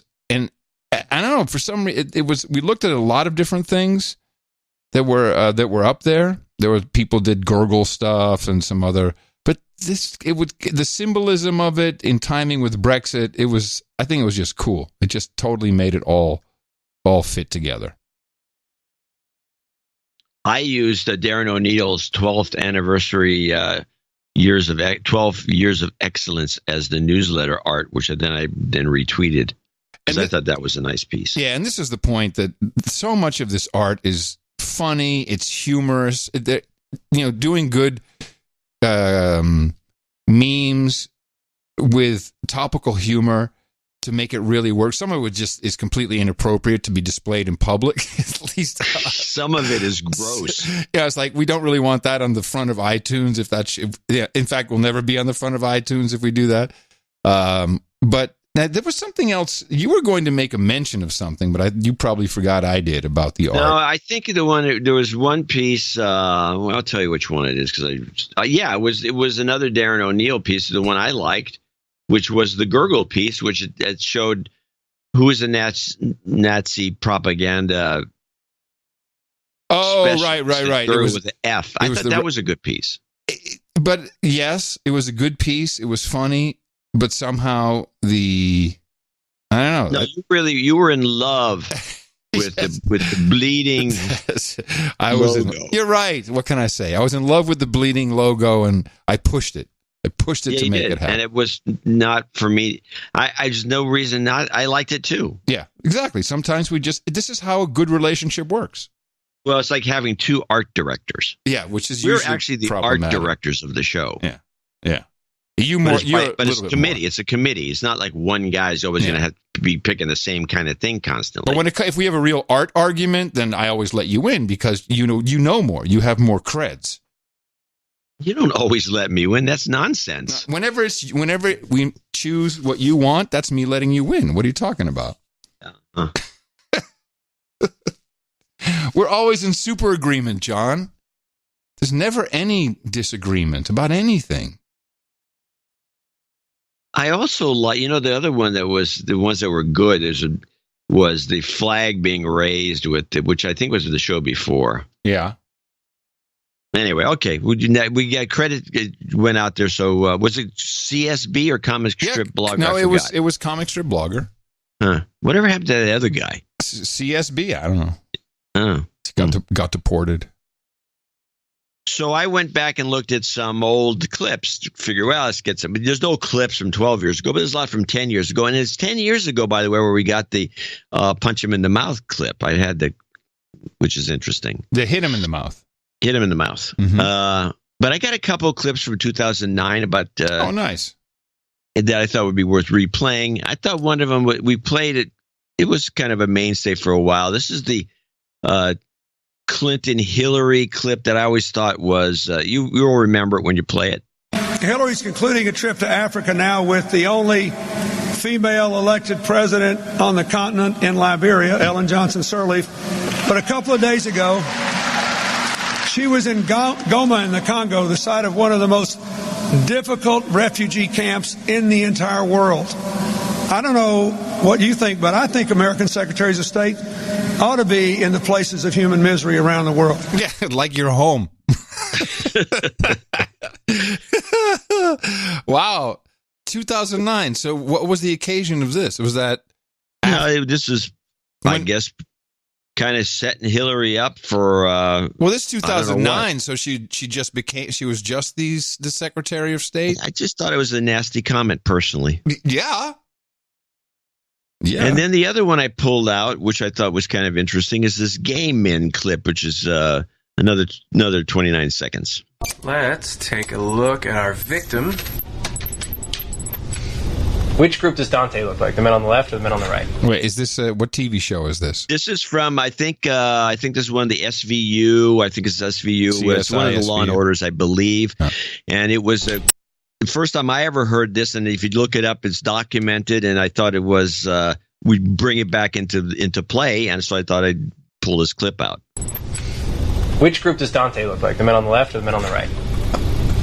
The men on the left. Oh, you have a sixth sense. By that I mean you see gay people. You think Dante's gay? Yeah, and so do you. All the men on the left are gay. A new study in the Journal of Experimental Psychology showed that most people can identify gay men by face alone. It has to do with the pattern of muscle tension in the face. Yeah, good luck with talking about that these days. Yeah, well, wasn't it based on it was based on research. Guys had put together an algo, and they could detect that. Then they had a pretty high success rate. Yeah. But yeah, it's just, no. I think I'm pretty good at detecting that, too. Well, I think I'm pretty good gaydar. Well, sometimes you could be wrong. I mean, sure. But you bring it up, some guy who looks gay. Facially, it's not like he's dressed in pink, but the guy just looks gay. And you can bring this up with millennials because nobody knows about it. Really? Wait a minute. You brought up to a millennial, hey, I can see if a dude's gay just by looking at his face. That's what you said. Oh, okay. No, I'm going to keep saying no until you stop saying what you're saying. No. What you do is you're watching TV or something, you say, that guy looks gay just out of the blue like that. And because he does. Unfortunately, with most Hollywood productions, is like, everybody, but the guy looks gay, and then you throw this factoid at them about people have been studied and their facial looks can be. You can spot certain, not all by any means, men who are gay because they have a certain look, and it makes them nuts. Yeah, even though they agree that the guy looks gay. How can a guy look gay? Unless there's something to him looking gay, they can't get their head around it. I would not recommend this as a fun experiment for the weekend with your millennial. You probably best to stay away from this whole idea. No, it's already been come and gone. It's come and gone. Mm-hmm. Oh, that was it? Those are your historical clips? Those are my 2 historical clips. It turns out in 2009, when we first started doing clips to any extreme, there weren't a lot of clips to pick from. Well, I would send you like 6 clips, and that would be it. Sure. 4. Well, there wasn't such an abundance. We didn't really. Well, we did have YouTube. I think at the time, 2009, we had YouTube then, didn't we? Of course, we did. Yeah. But stuff. People weren't putting their stuffs on YouTube. Oh no.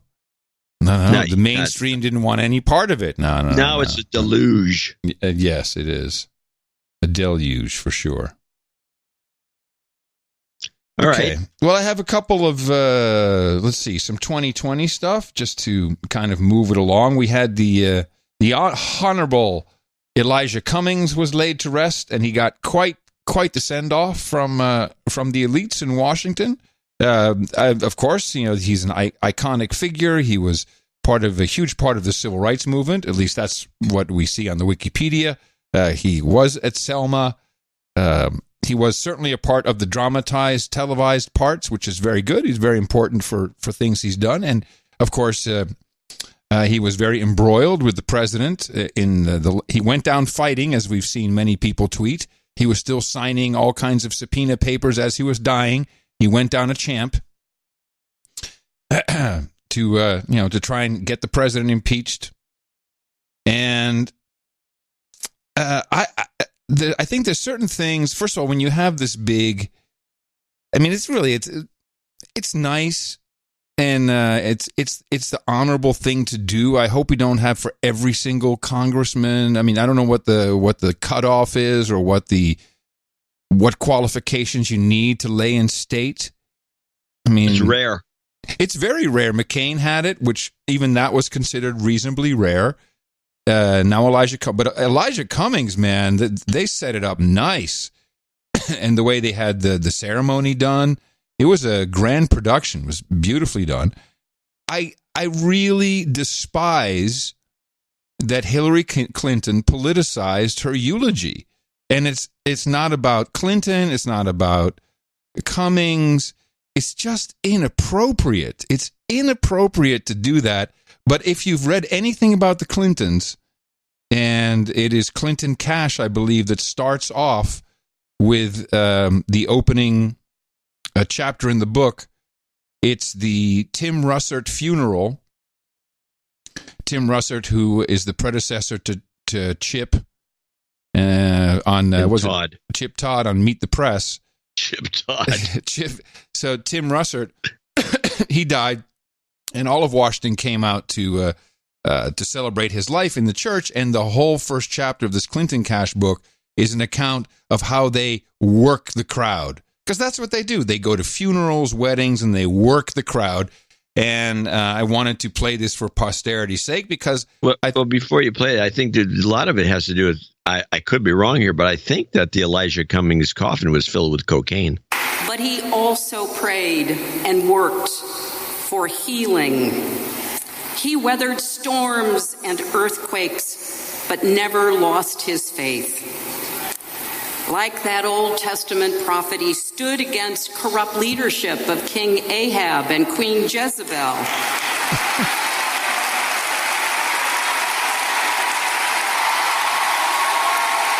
And the crowd goes wild.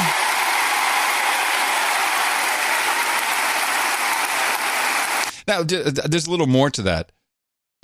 So she essentially is comparing Trump and I guess Melania, the first lady, to King Ahab and Queen Jezebel, who, of course, were the false prophets. Jezebel was really the bad one in this mix. King Ahab was no sweetheart, but it was Jezebel.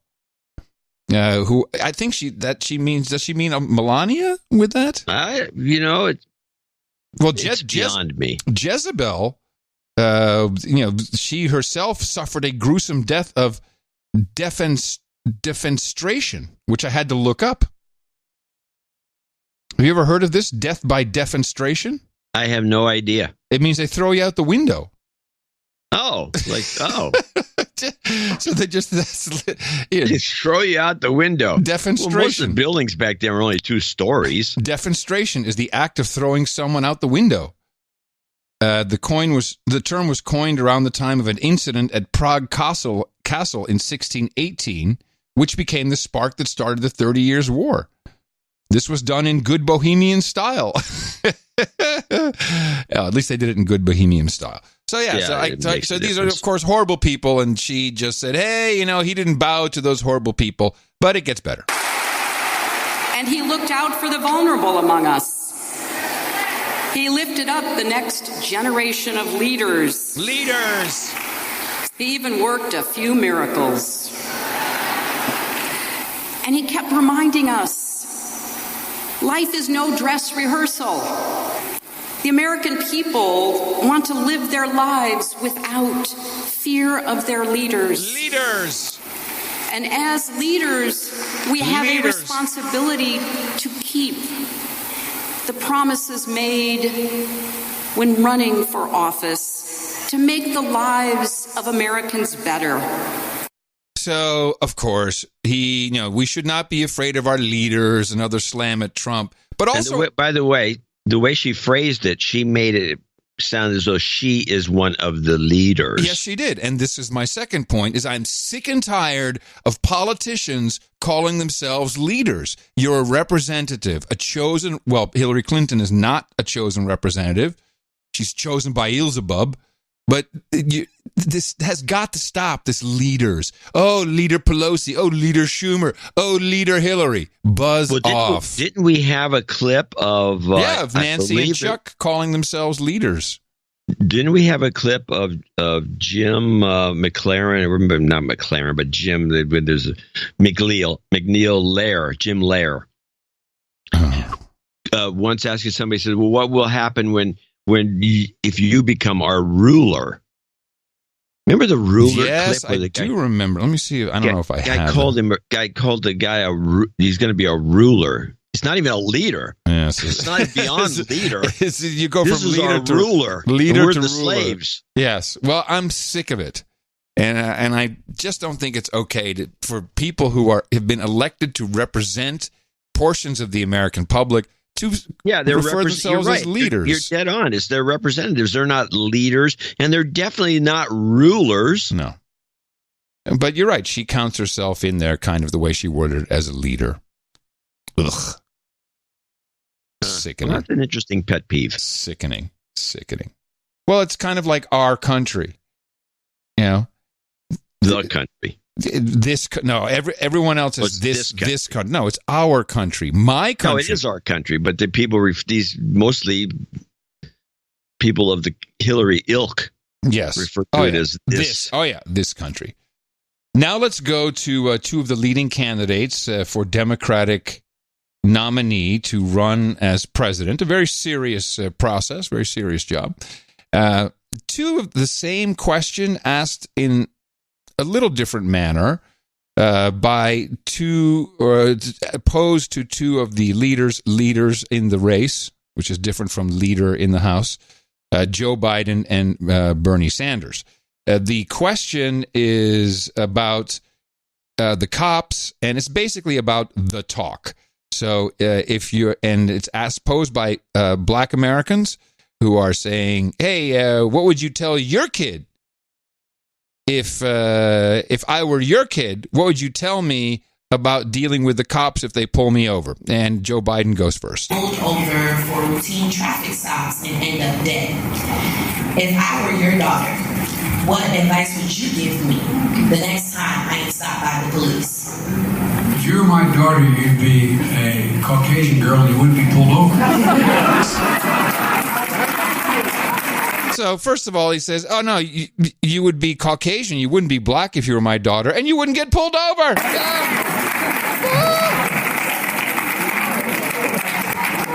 That's what's wrong. That is what's wrong. There is institutional racism that still exists. And what it should require is every police department in America should have to go through what they used to call, back when I first got started in the women's movement, sensitivity training.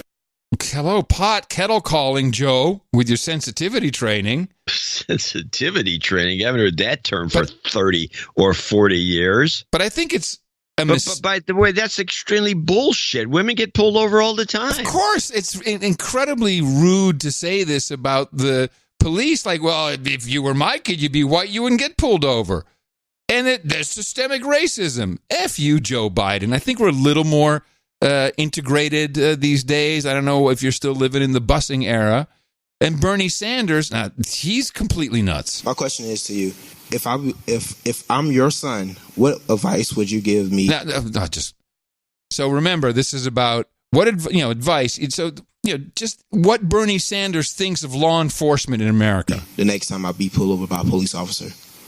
Next time you pulled over by a police officer, I would do my best to identify who that police officer is in a polite way, ask him or her for their name.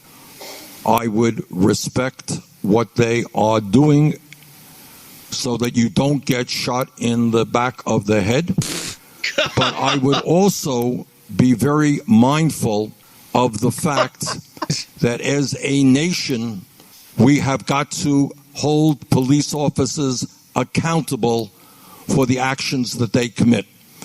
And that is, so to answer your question, I would be very cautious if you were my son in terms of dealing with that police officer, but I would also defend my rights and know my rights and make sure, if possible, that police officer's camera is on what goes on. A tepid round of applause for Bernie on that one. So basically, hey, whatever you do, careful, because these guys will shoot you in the back of the head. This is not okay. This is crazy talk. And by the way, who's protecting you, Bernie, when you're roaming around? Do you have any kind of security detail? Are they related to police? And do they have guns? Do they have guns? You be careful. You're going to get shot in the back of the head. Unbelievable. I mean, that's a borderline clip of the day, that one. That's a beauty. Yeah, well, I'm sad I have to take it because it's so disgusting. Clip of the day. It's so douchey. Shoot you in the back of the head. Super douchey. Now, the guy I really would like to have run for president has done an interview on Big Boy TV, which, now the whole interview I'm going to deconstruct with Mo on Monday. This is Kanye West, who is bulletproof. I envy Kanye. He is able to do pretty much anything he wants, say exactly what's on his mind, and people still buy his damn sneakers. And they buy his music, and it's just. And I also think he has sneakers. Yeezys, baby, the Yeezys, the $500 sneakers. Yeezys. He got $500 sneakers. Yes, and so he, first Kanye was saying, "Hey, I'm a black man. I'm putting on a red hat supporting Trump. Isn't that crazy?" And now. His new album, which dropped. Did you see it drop? It dropped. Yes, I understand it broke when it hit. It dropped and broke. Called Jesus is King. This is part of his spiritual journey. He has these Sunday morning sessions, which are quite cool to watch. And it's all, it's church. He's I don't know if he's going back to his religious roots, but he's now portraying that, and he's getting a lot of grief for showing that he believes in God, even though he believes he's God, or is better than God, whatever it is. He's showing his faith, and he's getting a lot of grief for it. And from that interview, I want to play 2 minutes because I just love what he says. They were fighting for us to have the right to our opinion, not the right to vote for whoever the white liberals said black people are supposed to vote for.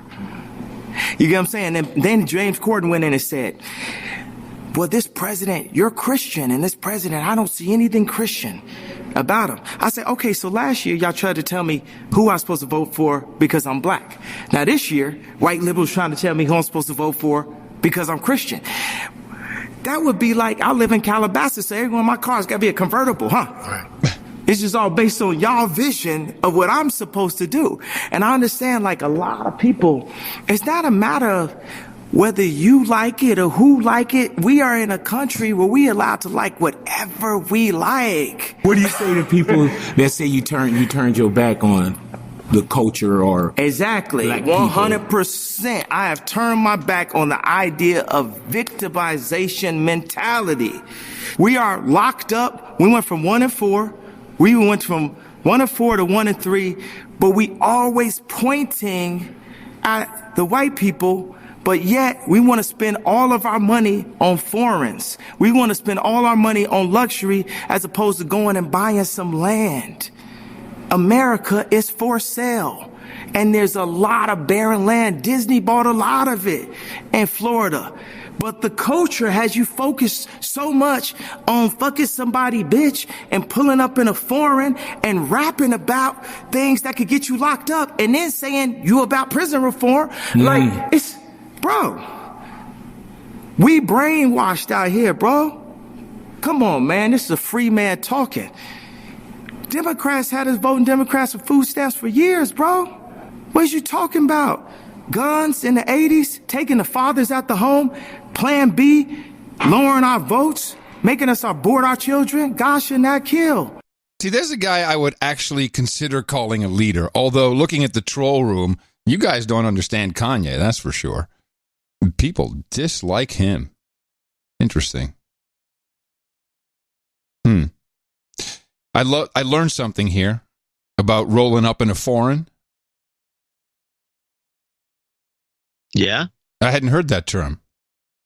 He's referring to a car. Benz, I guess. Well, it's the 3 Bs. It's Beamer, Benz, Bentley. But so I'd never heard the rolling up in a foreign kind of like that. Yeah, you can start using it. If I had a foreign to roll up in, I would. You just use it. You don't have to have one. Right. Is that rolling up in a foreign? I like Kanye. Well, I don't know him, so I can't say one way or the other. I don't know him either. I just like it. His music is alien to most of my tastes. And which most hip hop is. Well, he's no Green Day. I mean, let's be honest. Yeah, that's a completely different genre. So I don't know why you equate the two. Well, it's not to your taste.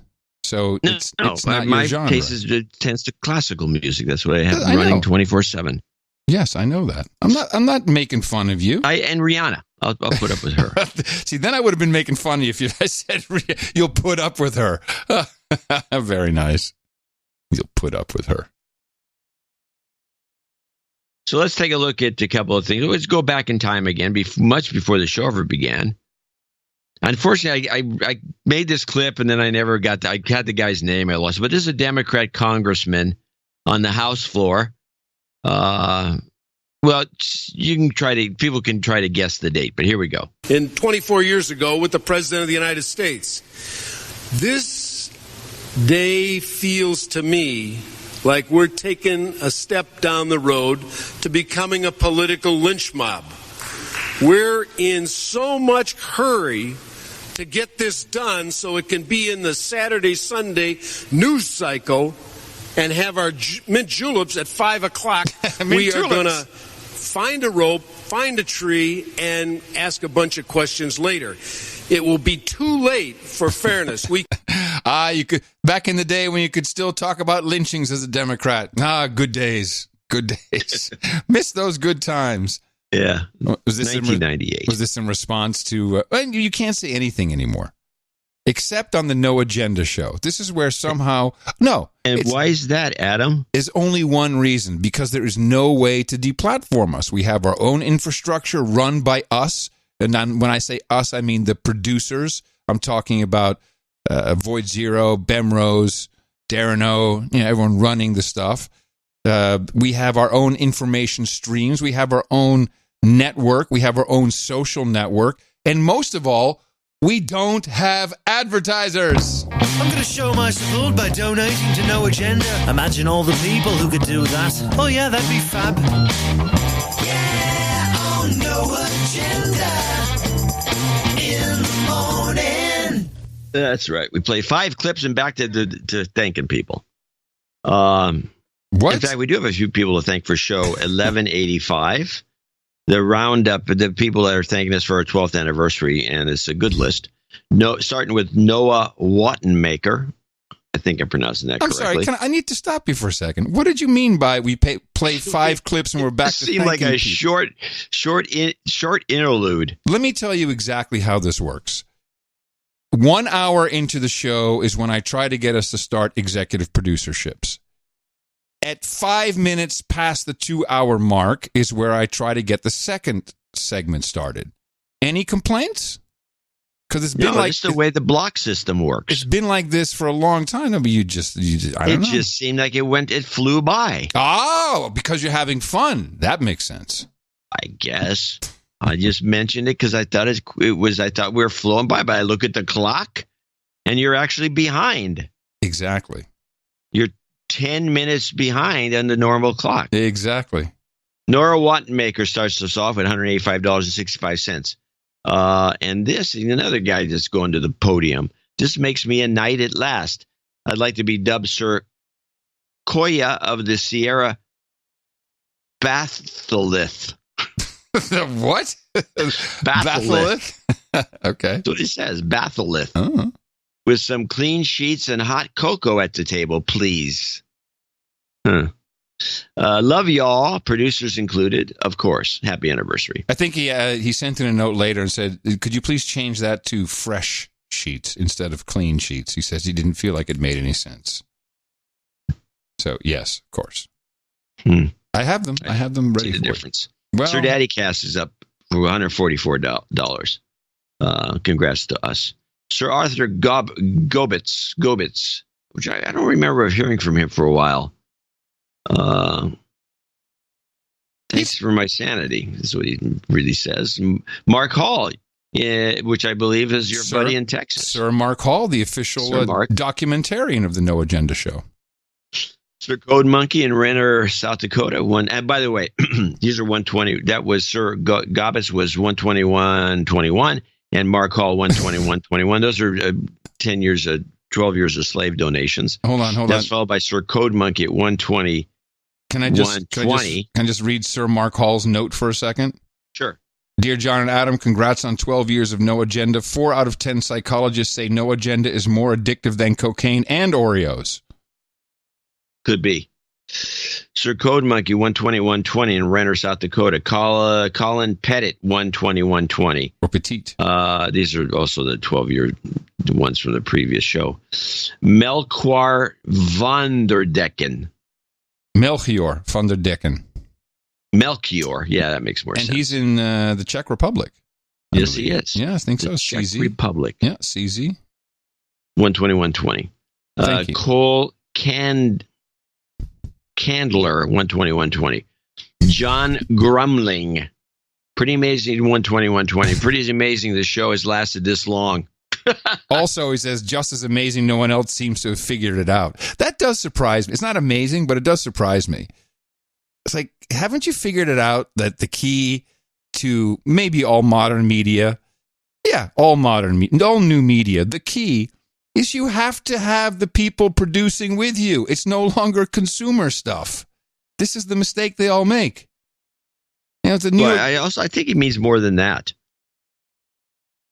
I think we figured out that, but he's also, I think, referring to the material.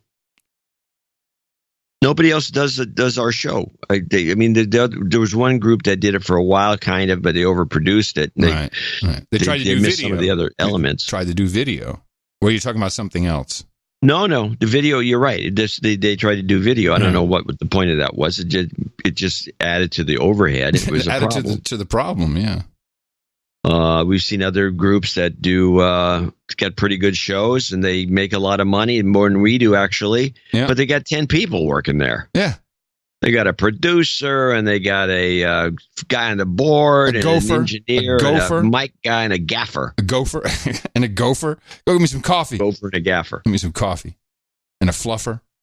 Okay, the following people are the $120 donors specific to this show, giving us a happy 12 tenors to celebrate 12 years. Sir Mac and Dame Lauren in Odenton, Maryland. Christopher Rotger, I believe. in Meet-Titsy, New York. And he says he loves the OTG kind of guy jingle. Please pass on thanks to the producer who made it. Done. These are all 120 donations. Halco Santima in Houston, or Houghton. Oh, I'm sorry. It's close. Oh, Halco Santima in Houghton. Hilco Santama. Santama. That's right, Santama. In Houghton.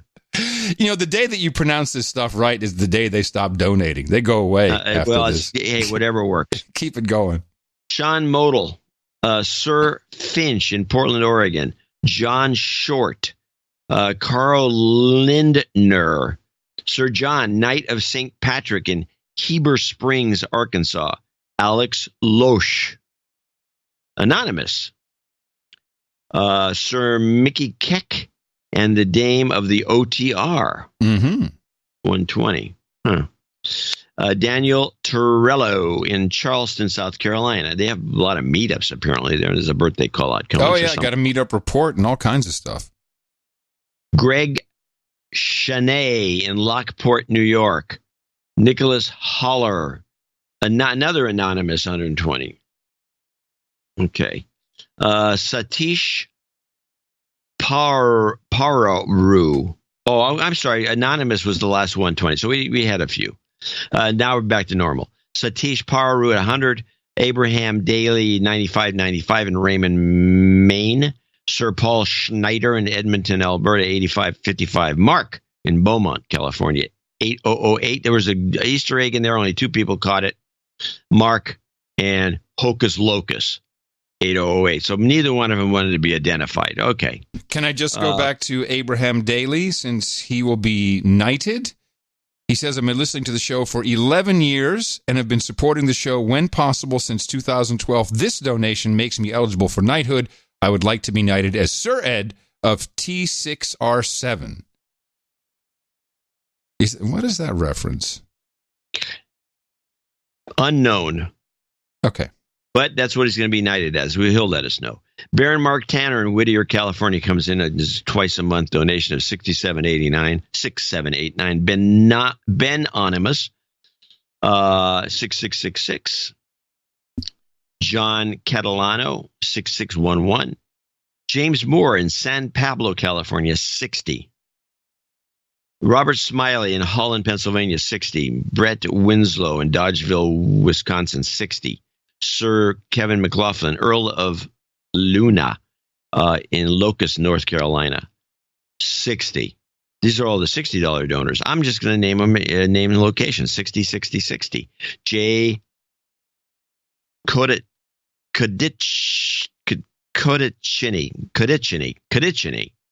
in Austin. Nicholas Hanna in Indianapolis. Sir Slarty Bartfast. Sir Slarty Bartfast in Hope, Rhode Island. When you do the knighting ceremonies, you remember some of these things. Slarty Bartfast, yes. I guess so.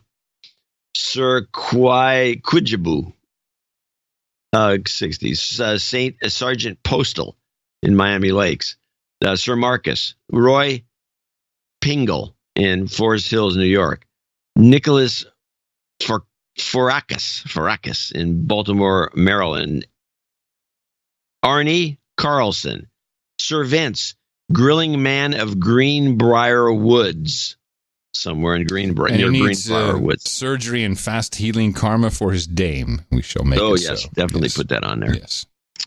Anonymous Canadian, 60. Kirk Struick. Steve Byrne, Bakersfield Clan. Steve Burrow. Bakersfield Clan. Ann Fiegel Johnston in Bethlehem, Pennsylvania. Troy Haskin. And that's the end of our $60 well-wishers. I like that. Did people take that upon themselves to do five, what is it? To do half the 120? No, I put it in the newsletter. I missed that. Newsletter. I did see the 12 newsletter. 12 fivers. Yeah, 12 fivers. Okay, I just didn't comprehend that part. Nice. I like it. Mark Fulton in Charlotte, North Carolina, 5569. Sir Alex, Knight of the White Mountains, 5512. Egghead in Dayton, Ohio, 5512. Alan Tyndall, 5510. Eric Hoff in Edmonton, Alberta, 5510. Jason Petrie, 5510. A lot of 5510s. Jonathan Dennison, another one. People like their double nickels on the dime, man. Well, again, they never used to. I mean, they did, then they didn't. Yeah. Anonymous, 5333. Dan Pinkerton with the birthday, 52. Josh Cox in Austin, Texas, 5120. Megan Cruz, 5115. Another birthday call out for her husband, Justin. Sir D.H. Slammer, Baroness Bang Bang, Dame Simona, Sir Andrew, and Master Emmett combined for 5012. The whole family. We love yous. Family. Yeah. They all signed a check. Ryan Smith, Raleigh, North Carolina, 5012. Sir Scott Nelson, 5001 in Melbourne, Florida. The following and last of the list is the $50 donors, name and location, if applicable. Tyler in Anchorage, Alaska. Jeffrey Zelen in Oakland, Michigan. Darren Daniszewski in Dubai. I think he's in the Dubai area. We need photos. Sir Richard Gardner, 50. Joe Winky in Santa Rosa. Jambo Joe. Jambo, that's right. Every time I see, Jambo Joe. Thank you, Joe. Hope he's doing okay. I think he is. Sir Eric VM, Baron of the Valley. Adam Leet, Liette, 50. He's a W8FLH. He's Hank on No Agenda Social, and he has Go NAMS. He's actually set up a huge hub for the All-Star Network. Learn more at k5acc.com.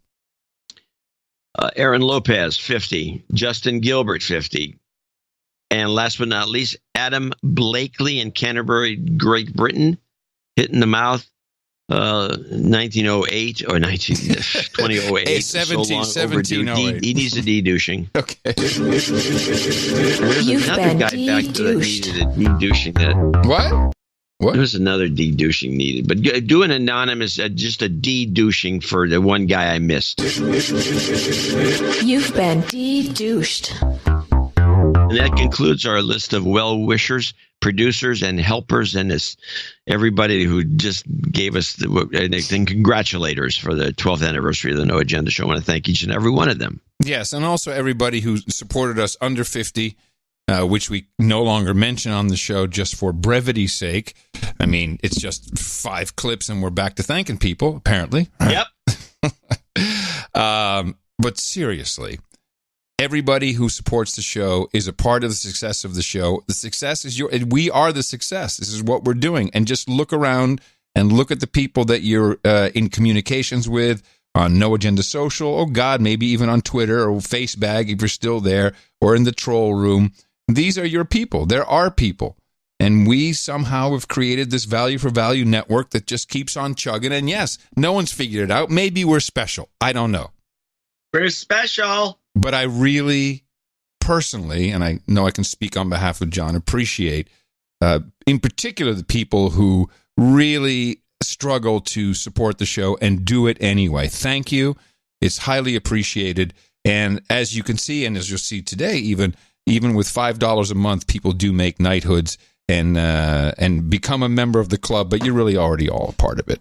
So thank you again. And remember, we'll do our next show. We just keep on trucking on Thursday. Dvorak.org/NA. Okay, we got some jobs. We also have I got a lot here for this segment. We also have an F cancer report from Phil Rodas for his cousin Di, who is undergoing her second round of treatment.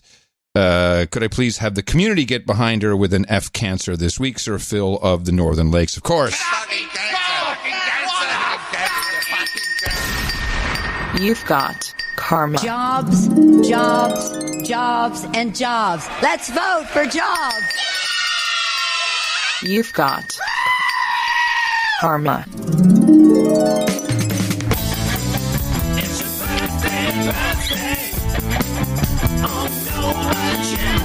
Well, let's see. Today is the 27th. Hold on a second. 27th of October, we have quite the birthday list. Sir Rod, that is not Sir Rod Adams, but Sir Roderick. Sir Rod says happy birthday to his podcast buddy Bert Brussen, who turns 44 on the 29th. And Sir Rod himself will be celebrating his double nickels on October 29th as well. Happy birthday to both of you. Sir Nil Pointer turned 36 yesterday. Ron Convitt will be 59 on Tuesday. Daniel Torello says happy birthday to his son Dubba and his brother David, both celebrating tomorrow. Satish Pawaru, happy birthday to his co-worker Randall, celebrating on the 29th. Dan Pinkerton says happy birthday to his smoking hot wife Sonia. She's turning 52. Megan Cruz congratulates her husband Justin. He'll be 30 on November 3rd. Aaron Lopez says happy birthday to his smoking hot wife Trisha Morales, 28 years old yesterday. Sir Felix Down Under turns 10 on Tuesday the 29th. And Mark Tanner, Sir Mark Tanner, celebrates his birthday on November 3rd, and he simultaneously congratulates Beverly Tanner for November 6th and Allison Tanner for November 21st. Happy birthday from everybody here at the best podcast in the universe, 12 years long and running. Title changes, turn and face the slave. Title changes. Don't want to be a douchebag. A couple of title changes. Sir Brian Barrow now becomes the Black Knight Sir Brian Barrow, Protector of Royal Wooten Bassett, the Baron of Barbados, the Viscount of Video Games, and the Earl of Mead. And Sir Nubbin keeps it a little shorter and becomes the Baron of the Valley. Both of you are thanked for your support of the No Agenda Show and yet an additional $1,000 aggregate amount. Thank you for your courage, gentlemen, both of you. And now we go over to our knights and dames. We've got, actually, looks like only knights today. Remember, we're still on that dame drive. We get your favorite dame onto the podium here for the ceremonies into the round table. John, we need our special 12th. I get the middle-sized one here. No dames. No, that's right. I'll grab mine, nice and long there. Okay. Up on the podium, please, Mark Jasper, John Hawley, Noah Vattenmacher, and Abram Daly. Gentlemen, all of you have supported the No Agenda Show in the amount of $1,000 or more. That makes me very proud to pronounceate the Sir Omega Project, Sir John of the Dunkirk Mudflats, Sir Koya of the Sierra Batholith, and Sir Ed of T6R7 for you. We've got Hookers and Blow, Rent Boys, and Chardonnay. We've got Chili and Wheat Beer, Christoph's and Black Lager. We got Dame Elisa's Limoncello with salmon. We got Rubenesque Women and Rosé, Bong Hits and Bourbon, Vodka and Vanilla, Geishas and Sake, Ginger Ale and Gerbils, Breast Milk and Pablum. And yes, mutton and mead, and the four of you can go to noagendanation.com/rings. That's where Eric the Shill will be awaiting your information. And we'll get those rings and the sealing wax and your official certificate out to you as soon as possible. Of course, you have to hand over some pertinent information like your address and your ring size. It's very helpful to get that out. And I guess we have the No Agenda Cloud coming soon, which Eric has teased. There'll be all kinds of stuff, especially for the knights and the dames and accounting and also for meetups. That's right, the meetups. No Agenda meetups. It's like a party. That's right. Wow, there's a lot of meetups. On Sunday, we'd like to do a little bit of a rundown for you. Brand new to the list is Wednesday, Toronto Local. And this will be Elizabeth May Straw Drive. At the meeting at the Duke of Westminster is the name of the venue. And that'll be on Wednesday at 5:30 in the afternoon. On Friday, the 1st, Seattle Monthly at 7:30 in the Canterbury Ale House. Saturday, the 2nd, Boston at noon. Pay attention to these times at the Faunel Hall Beer Garden at the patios. A lot of people are going to be there, a lot of organizers. Updated the Tri-State Pennsylvania meetup, Somerset, New Jersey, 3 o'clock on Saturday. That'll be at Stagehouse Tavern, Somerset, New Jersey. The 7th, that's next Thursday, Orange County, No Agenda Meetup Part 2. That'll be at 6 o'clock. Please go to the Boss Cat Kitchen and Libations in Newport Beach. Also on Thursday, Myrtle Beach at the Sneaky Beagle. And that'll be at 7 o'clock. The Torchlight Brewing in British Columbia, Nelson to be exact, is where you can find the meetup at 7 o'clock on Friday. And still to come on the 9th of November, North Charleston, South Carolina, Auburn, Sierra Foothills, California, Southwest Ontario, Scandinavia. On the 14th, Local 512, Austin, Texas. We'll be doing that again. The 15th, the Wichita Cowtown Hoedown. And the 22nd in The Hague in the Netherlands, Kitchener, Ontario. The 24th will be Utrecht in the Lowlands, and the Southeast London UK meetup will be on the 30th. Couple of quick, although it's hard to make anything quick when it comes to meetup reports. And please note that there's no way we can do all your meetup reports, A, because they're very long. You need to put them on noagendameetups.com so everybody can enjoy them. But also there's too many meetups. I do want to make mention of the Shanghai meetup, which had 7 people in attendance. Sent me pictures. So there's Atlano, Pat, Adam, Ruiz, JCD, and Adam. Oh, JCD's Heads on a Stick. That's right. You were there. Magnum, Dr. Jones, My Head on a Stick, and Mark. 5 Americans, 1 from the UK, 1 from Ukraine, 2 tech engineers, and 4 teachers, which is very nice to hear. And they had a very good time. And that was, I think, Professor Jones, our PhD, who organized that. And nice to know that we reach all the way to Shanghai, enough for people to hang out and meet up with each other. I didn't know they get the show there. How do they get the show? I didn't know they could. I guess they have ways around the Great Firewall of China. The Queen City Slaves held their inaugural meetup Friday night at the Sycamore Brewing in Charlotte. Now, this was hosted by Bill Cameron. There were 15 to 20 producers that showed up, brought together by the Heads on a Sheet poster. Everything good they say about No Agenda meetups held true for our group, an eclectic mix of Gitmo Nation slaves, having never met one another but chatting and laughing together like lifelong friends with no triggering and plenty of in the mornings. Rick, whose night name I did not catch, from China, was also to give us the authentic China is asshole. We had knights, pre-dames, douchebags, the resident No Agenda tranny Ali Jade, and it's true, and a Seedman fan wearing a Space Force t-shirt. I'm glad that people got to meet the official tranny of the No Agenda show, Ali Jade. She keeps us on the straight and narrow, as it were. Conversations ranging from neurolinguistic programming to Epstein to what's your favorite first-person shooter? Couldn't have found a better group of people to spend my Friday night with. Truly a blessing to be connected to all these like-minded individuals through an organic network that you two have led over these past 12 years. Yes, we're leaders.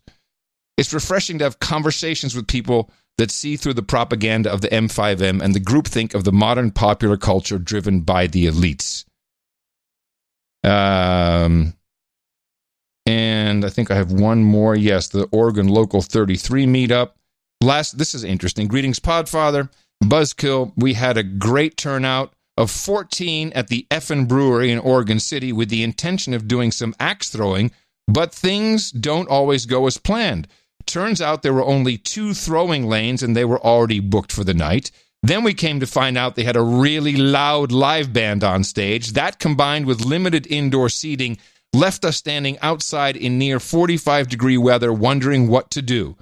Fortunately, they had a couple of large outdoor fire pits, as some kind souls brought a large stack of kindling to warm us. Next thing we know, it's 4 hours later. Guess as far away as Seattle. Always like a gathering of old friends, ages spanning from 19 to well past 60. Meetups are part of any well-managed amygdala health plan. And I read these so people can understand how important this is. I mean, this is your doing. We're just making time for it on the show, and we help with some infrastructure, also produced by you. But this is the group that you're a part of, and I think that some of these relationships will last on for a long time. Beyond the show, well, beyond Adam and John, the show may continue forever, but eventually we'll go down. This is where you say something encouraging. Hello. NoAgendaMeetups.com is where you can find all of the meetups that we were discussing. But also, if you don't see one near you, why don't you go ahead and create one? And thank you all for your courage for supporting this, supporting the show, and for being with us for 12 years, or 1 year, 12 months, or 12 minutes. You're all welcome here. All right. Yeah, there are a few people that actually were since the beginning, and then there's some people that started at the beginning. We don't recommend that. We recommend you listen to the show as it go. The one that we just did. It doesn't matter who I talk to when it comes to that.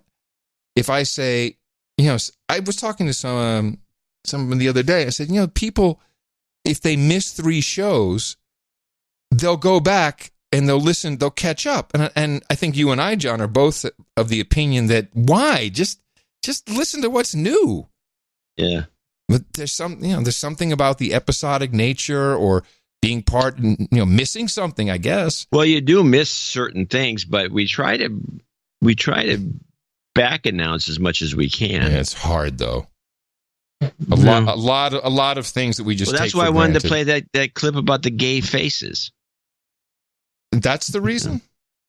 Yeah, that is the exact reason. But see, if I said ranch hand right now, not everybody would understand because they haven't listened to all the shows. You're right. Ranch hand is one of the another little tidbits that lost in the shuffle.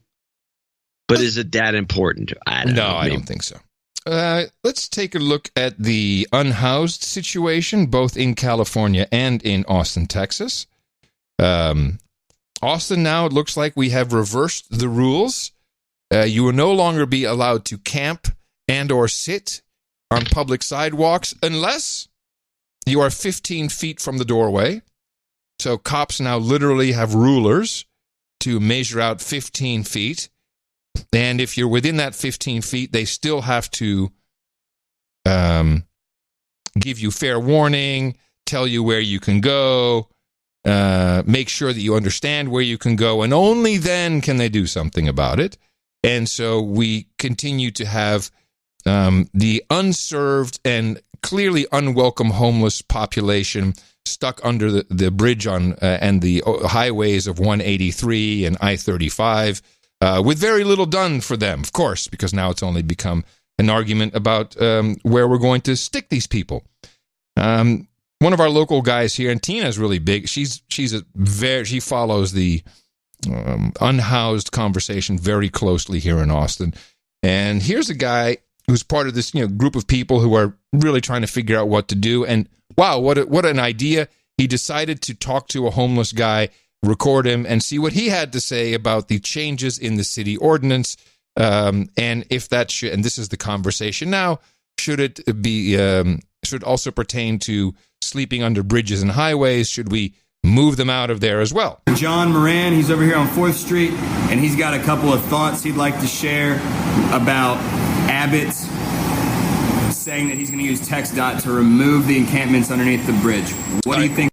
I should probably add to this that Governor Abbott has threatened the mayor of Austin if the homeless don't disappear, if we don't protect the other citizens of Austin, he's going to send in government agencies to clear everything out. And that would be TxDOT, Texas Department of Transportation, who apparently would be removing everything under the highways and the bridges. Saying that he's going to use TxDOT to remove the encampments underneath the bridge.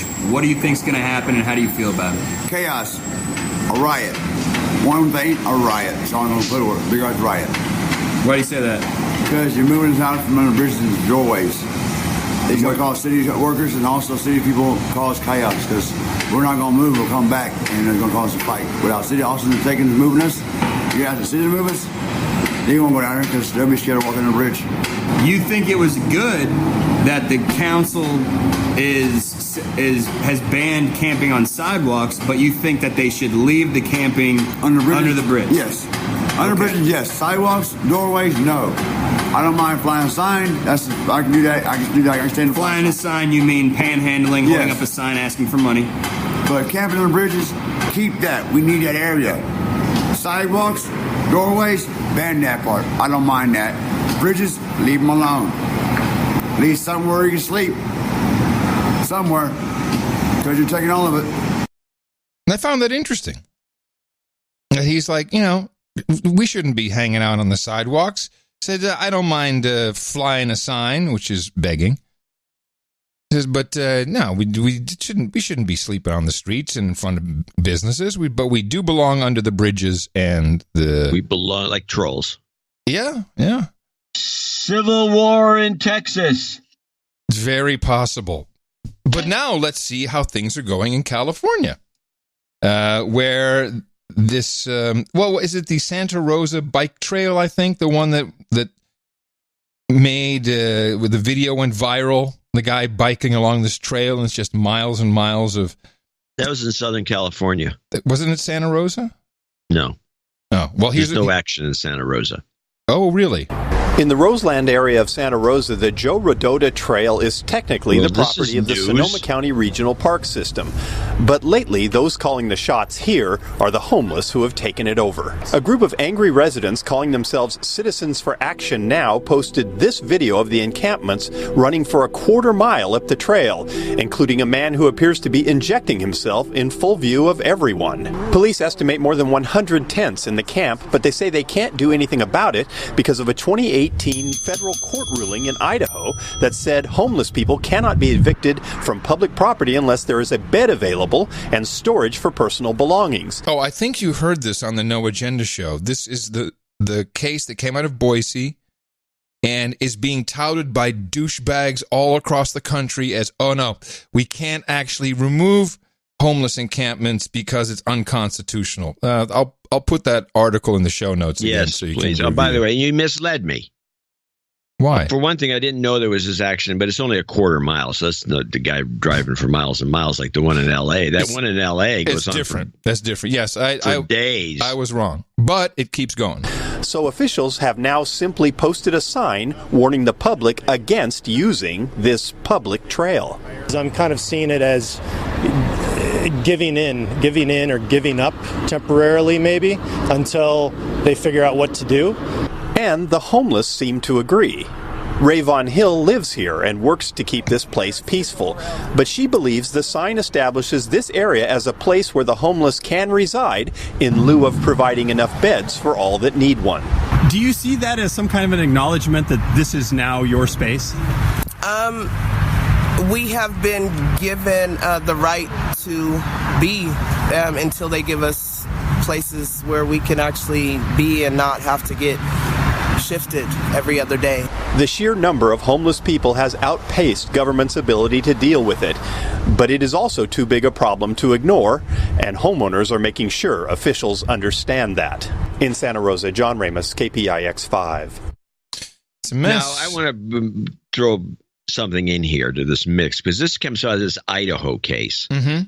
And it's really unusual that some local case in Idaho becomes like the rallying cry for homeless advocates. And I think homeless advocates are actually advocating homelessness in California or elsewhere, because in the 70s, for example, there was a ruling by a local judge in Berkeley that prostitute streetwalkers, there was a lot of streetwalkers back in the 70s, that you couldn't arrest any of them unless you arrested all the customers.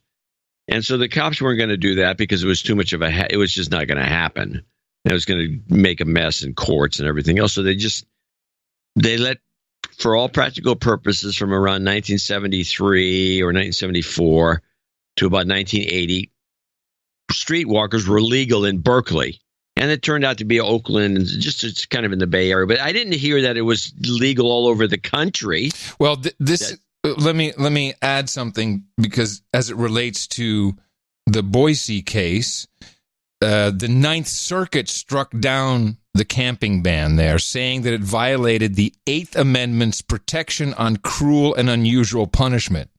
That's what they're basing it on. And of course, the Ninth Circuit would be, oh no, you're right, that's cruel and unusual punishment to have your tent taken away. And so Boise has appealed to the Supreme Court, which is what everybody's waiting for. But that's what's going on. It's a social justice warrior take on the Eighth Amendment. Well, the Ninth Circuit would be one of the groups to do it. Exactly. But this is what Austin is also saying. Well, we can't, it's really a problem because, Boise had it with their Eighth Amendment problem. We'll have to wait for the Supreme Court. I don't know if these people are pussies or what it is. I mean, obviously. Well, there was a report. I didn't clip this. Now that you brought this up, I should have. But Democracy Now! Did a whole special on homelessness in the Bay Area. And they cited Oakland as ground zero. Really? Which interesting. It really isn't, but it is on one hand and it isn't on the other. Mm-hmm. But I would say 3 years ago or 4 years ago, if you were, when the homeless situation was street pooping and all the rest, especially in San Francisco, was starting to boom. It was becoming a boom. Mm-hmm. Oakland there was no homeless in Oakland. And I always thought to myself, well, Oakland, takes a harsher stance than anybody else. And so San Francisco's loaded with homeless and Oakland's got none. And then now all of a sudden, Oakland's crawling with homeless. They got huge encampments here and there. And public parks have been taken over like they're supposed to be parks for kids and the rest. And there's just homeless encampments, and there's shanty towns. And I must have been stemming from this Idaho situation then. Yes, it's the same thing. And this has gone all up and down the West Coast. And well, we might as well just call Austin a part of the West Coast when it comes to justice. And of course, none of this actually deals with the problem of the homeless. It's all just where do we put them, which is the sad part about it, because you get to this point where you've made it, for 4 months, it's been mayhem in Austin, certainly downtown. And now it's not even about how do we help or what can we do. It's just where do we put them and where do we not put them. It's disgusting. It is actually tremendous privilege. All of Austin is one big douchebaggery of privilege. So Tina and I are having dinner with Alan Graham at Community First Village this week. So maybe I'll have more to report about what happened to our homelessness czar who quit after one day on the job. I'd like to know that story. Yeah. Well, that's a hopeless situation. Thanks for that report. Question. You tweeted on Thursday that you couldn't even find my tweet about the show? Did not show up in my stream. I mean, I could find it by going to Adam Curry. Right. But I follow you, and I get a stream of tweets from everyone I follow, and some of them never show up, and yours didn't show up at all. And I went all the way to the day before, and I went all the way forward, and so I made sure that so I could make this tweet that you weren't in there, and you weren't. It's interesting because I was discussing this with Tina, and she says, yeah, but you really don't tweet. I said, what are you talking about? She said, you don't tweet. I tweet every day. My wife has not been seeing my tweets either. Because she just looks into stream. She doesn't see it. She says, you don't tweet. I say, I tweet. You do tweet. I get none of your, once in a while the tweets come through. Last week, especially the show tweet, I always look for that. That comes through about, I say 2/3 of the time, and then the third of the time it never shows up in my stream at all, ever. Well, I want you to pay attention because I think, well, at least I had a realization of what the problem may be. Twitter may think I'm just a bot, and I'll tell you why. Every time I tweet out the show, or every time I tweet out the pre-show art, it's all through the API. It goes through the Freedom Controller, through the API, and it posts, which I'm sure gets a mark against me in Twitter land. And I have not followed anyone new in a long time. So I decided to start just following people. In fact, if you show up and you have no agenda exec or associate exec or just producer, I'll follow you. If I see it, I don't always see it. And I think just based upon a couple days worth of tweeting, I think that has made a difference. I think the algo just was fading me out as some bot that isn't really that interesting. It's true. I don't really engage. And I reply to people. That's about all the tweeting I do. But everything else comes from the API, and I think that may be hurting my that. And I have no check mark, of course. So that could be hurting my. I don't think this check mark has anything to do with this. Oh hell yes! Oh, absolutely. You want to tell me that if Twitter has a choice of who they put in your feed, they're going to show the check mark first before they show me? Of course it is. That's the cult which you're in, I might add. Mm-hmm. Yeah, I think that has a lot to do with it. No, I don't notice this. I do notice that your tweets that I'm following specifically. I specifically follow you. I'm not getting you. Right. It's just like, and now that you mentioned Tina's not getting you either, this is now at the point of being ridiculous. That means nobody's getting you. Story of my life. Nobody gets me. Nobody gets this truly guy. The story. It's truly the story Nobody of my life. Gets this guy. Anyway, so I really don't care. I mean, I'm on. Yeah, you do. No, I don't. I really have stopped caring. It doesn't add that much to us. Twitter. It's an alert mechanism. So it's easy, but I think people who really are interested have an account at noagendasocial.com where we don't have any algos. It's just I'm there all the time. Yes, I know.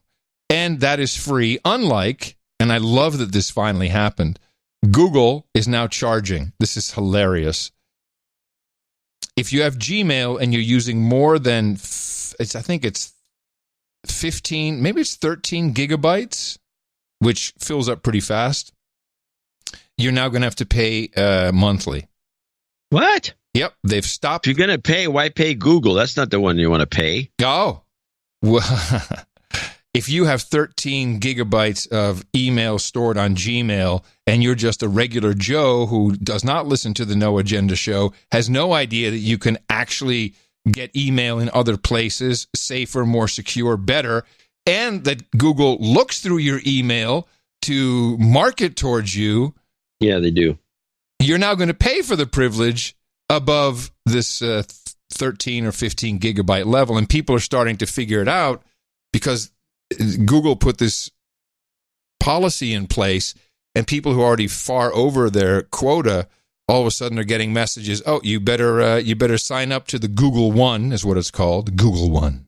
Google One. For $1.99 a month. Otherwise, you will not be able to send or receive email. And people are starting to get unhappy about it, and I'm just sitting back going, what did you think? It's been about 15 years for free? Bait and switch. Yeah. Long game. I would recommend Proton Mail personally, and I think you should do your own mail server. A lot of people like Proton Mail. The only thing I don't like about it is they have one encryption key for everybody.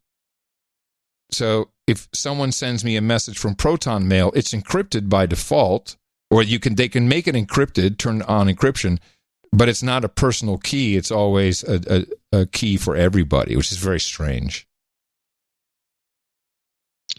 I have a few wind-up clips. I do have my riots report because there's all these riots that aren't being reported, although Democracy Now! Mentions a couple of them, but they don't mention all of them. And then PBS mentions a couple that Democracy Now! Doesn't mention, and they don't mention the Democracy Now! Ones. Well, why would they? It's not about Trump. Let's go with let's get through these riots so we can see what's going on. Right here's the riots report.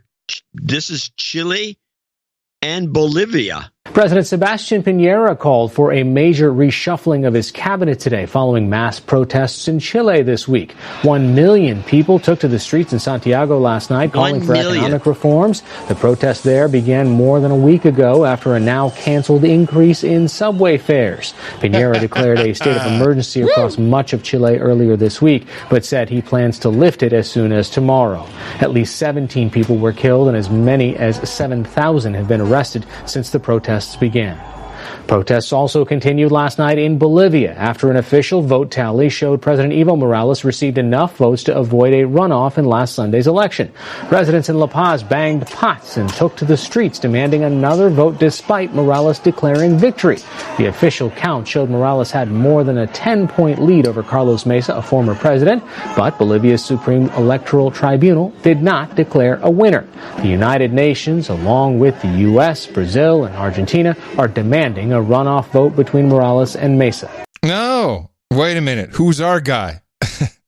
Well, apparently not this guy. We gotta figure out who the shill is. Do they have anything of value there? No, so we don't care that much. Okay. But let's go to Ecuador, where there's riots. In Ecuador, indigenous rights activists say they've halted negotiations with President Lenín Moreno over the government's persecution of indigenous leader Jaime Vargas. Vargas is the head of the Indigenous Nationalities of Ecuador, CANAI, the organization that led recent anti-austerity protests in Ecuador. The massive anti-government protests were ongoing for 2 weeks and ceased after President Moreno and indigenous leaders struck a deal to cancel an austerity package pushed by the International Monetary Fund. Whoa, it's just globalist. Beautiful. Let's go to Guinea. Oh, my. In Guinea, tens of thousands of protesters flooded the streets of the capital Conakry and other cities around the West African nation Thursday, opposing a proposed constitutional change that would let the sitting president run for a third term in office. The protests were heavily policed but peaceful, unlike smaller demonstrations last week that saw police open fire with live rounds, killing at least 9 people and sending scores to the hospital. After those protests, authorities sentenced a dozen opposition politicians and civil society leaders to jail terms of up to 1 year. And not even getting to Hong Kong, France, and parts of Europe. Let's go to Iraq. In Iraq, security forces used tear gas to fight protesters who tried to enter Baghdad's heavily fortified green zone today. Demonstrators attempted to remove blast walls that were built on a bridge in central Baghdad to protect the government area.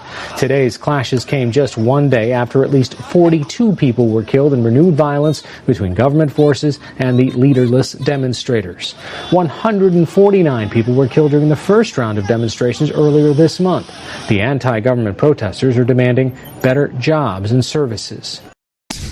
Now, this is in the green zone, which we don't talk about much anymore, but it's a thing built by the United States. There's a big, monstrous embassy in there. $2 billion project, the green zone. It's a huge, safe area in the middle of nowhere, right, or in Baghdad, in the middle of it, that is kind of impossible to get into. Or once they'd lob a missile in there, but they didn't get any further than that than attacking this. And it's huge. It's like the size of Hayward. And this is just, to me, I'm seeing these go on and on. They don't like talking about it.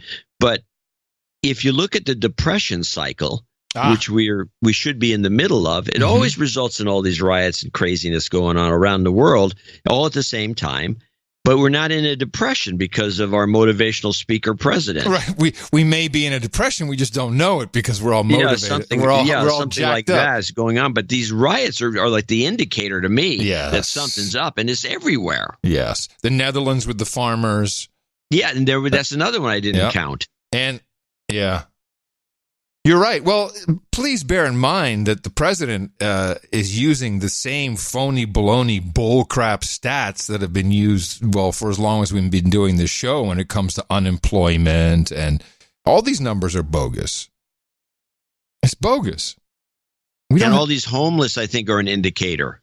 Did you think? Now, we did have this I remember this with Bush, and then with Obama we had the camps, and then it kind of fell off the radar. And this is because of what you're being fed by the mainstream, which is... The mainstream media is doing a poor job of informing the public. A large disservice. And, have we talked about the pig swine flu? No, we haven't heard. I mean, it's still ongoing. China still has a huge problem. In the least. No. None of it. Well, we do hear stories even like this from Democracy Now! Listen to this. This is the Weird World Series news. In sports news, the Houston Astros fired assistant general manager Brandon Taubman Thursday after he yelled at Sports Illustrated reporter Stephanie Apstein and 2 other female reporters, quote, "Thank God we got Asuna. I'm so effing glad we got Asuna," he said. Apstein was wearing a purple domestic violence awareness bracelet at the time of the incident. Meanwhile, Major League Baseball is reviewing the status of Bob Drake, one of its senior umpires, just ahead of Game 2 of the World Series Wednesday night. Drake tweeted, quote, "We'll be buying an AR-15 tomorrow because if you impeach my president this way, you will have another civil war. MAGA 2020. Drake since deleted his Twitter account and apologized. Oh, my goodness. How is this sports news? Well, first of all, go Astros. Nice recovery yesterday. Nice. Second, it's not, what? I can't be proud of our team? Jeez. It's not the Austin Astros. They're from Texas. We don't have Astros. We got nothing here. We have the Austin Mud Hens. I lost my train of thought. But yes, good. How about this? We need our own bracelets. Brown. For the color of poop, which is what you got. Oh, brown. Yeah, that's not a bad idea. Brown poop bracelet for Gitmo Nation. I think that's the way to go. I'll leave us on a high note with proposed legislation for the Commonwealth of Massachusetts. And this would change Section 53 of Chapter 272 of the General Laws. What? I'm just mumbling to myself. Do you want to share? I'm reading from my list. Sorry. This microphone is too sensitive. You actually heard me yawning from about 5 feet a couple of shows ago, and it irked me that you could hear it. How do you think I felt? Here's the new law, and I just want you to know this is where it's headed. So Massachusetts, home of Liz Warren. This is a change in the law. Oh, by the way, before you go into that clip, do you know George Soros today came out for Liz Warren? Really now? Yeah. Oh, then she's the globalist. Duh. Nice. No, it's not a clip. It's just, I'm just going to read this law to you. A person who uses the word bitch directed at another person to accost, annoy, degrade, or demean the other person shall be considered to be a disorderly person in violation of this section and shall be subject to the penalties provided in subsections A and B. A violation of this subsection may be reported by the person to whom the offensive language was directed at or by any witness to such incident. Can you believe that? What? Yes, you can no longer use the word bitch, or if this passes. So bitch. I guess they are expecting Warren to win the nomination. And there it is. It's preemptive. Exactly right. Preemptive. Well, that is it for just another episode of your best podcast in the universe. We just say just another one. It's, we've been doing it for 12 years, but we'll be back to do yet another one. 12 plus 1. 12 plus 1 it is.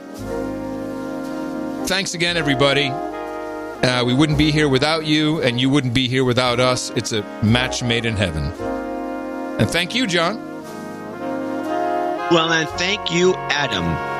Yeah, I know you don't like that kind of stuff, but I mean it. So, coming to you from Opportunity Zone 33 here in the frontier of Austin, Texas. We are the capital of the Drone Star State. You'll find us in FEMA region number 6 on all the governmental maps. Please remember us at Dvorak.org/NA. Until Thursday in the morning, everybody, I'm Adam Curry. And from northern Silicon Valley, where it's, there's actually not even any smoke around here. So what can I say? There is a little breeze, though. That's kind of nice. I'm John C. Dvorak. Coming up, the Grumpy Old Ben's 33. They'll be talking about guns. And end of show mixes from Chris Wilson, Jesse Coy Nelson. Until Thursday, everybody. Adios, mofos, and such. Woe to you, O Gitmo Nation. For the M5M sends fake news with wrath, because they know their time is short. Let him who hath understanding reckon the number of the goat, for it is a magic number. Its number is 33. I heard a goat. My mind was blank. I needed time to think, to get the memories from my mind. What did I see? Can I believe that service goat I saw was real and not just fantasy?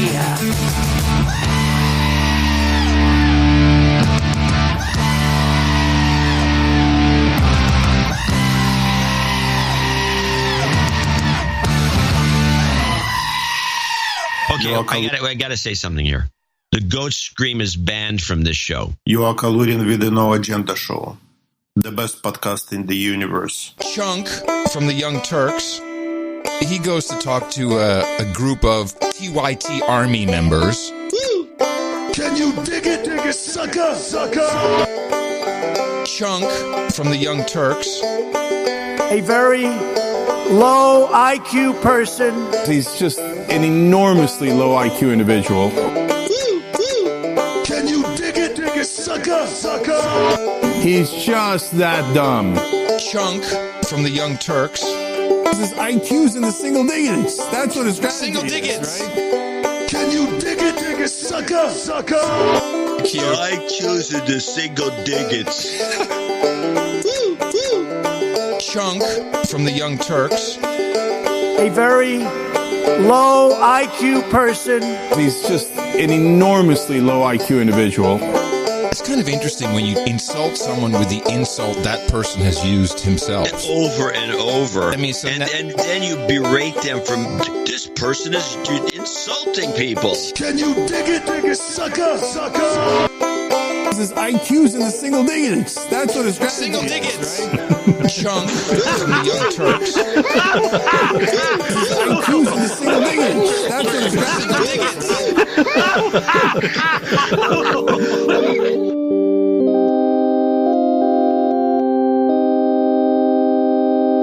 I got ants. I got ants.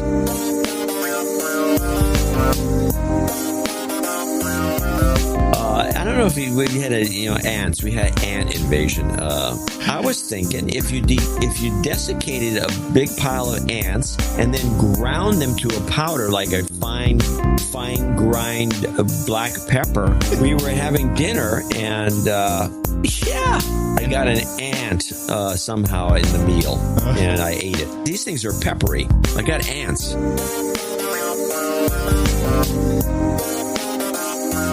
I got ants.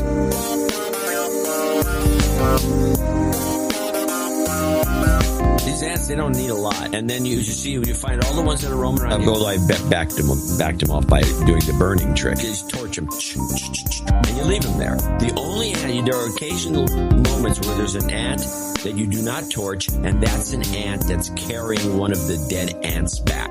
I got ants. I got ants.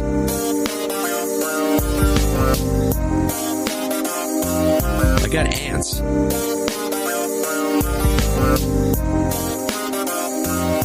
I got ants. Ants. Ants. Ants.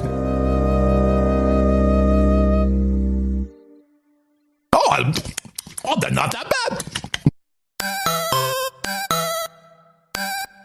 The best podcast in the universe. Adios, mofo. Dvorak.org/NA. What do I care?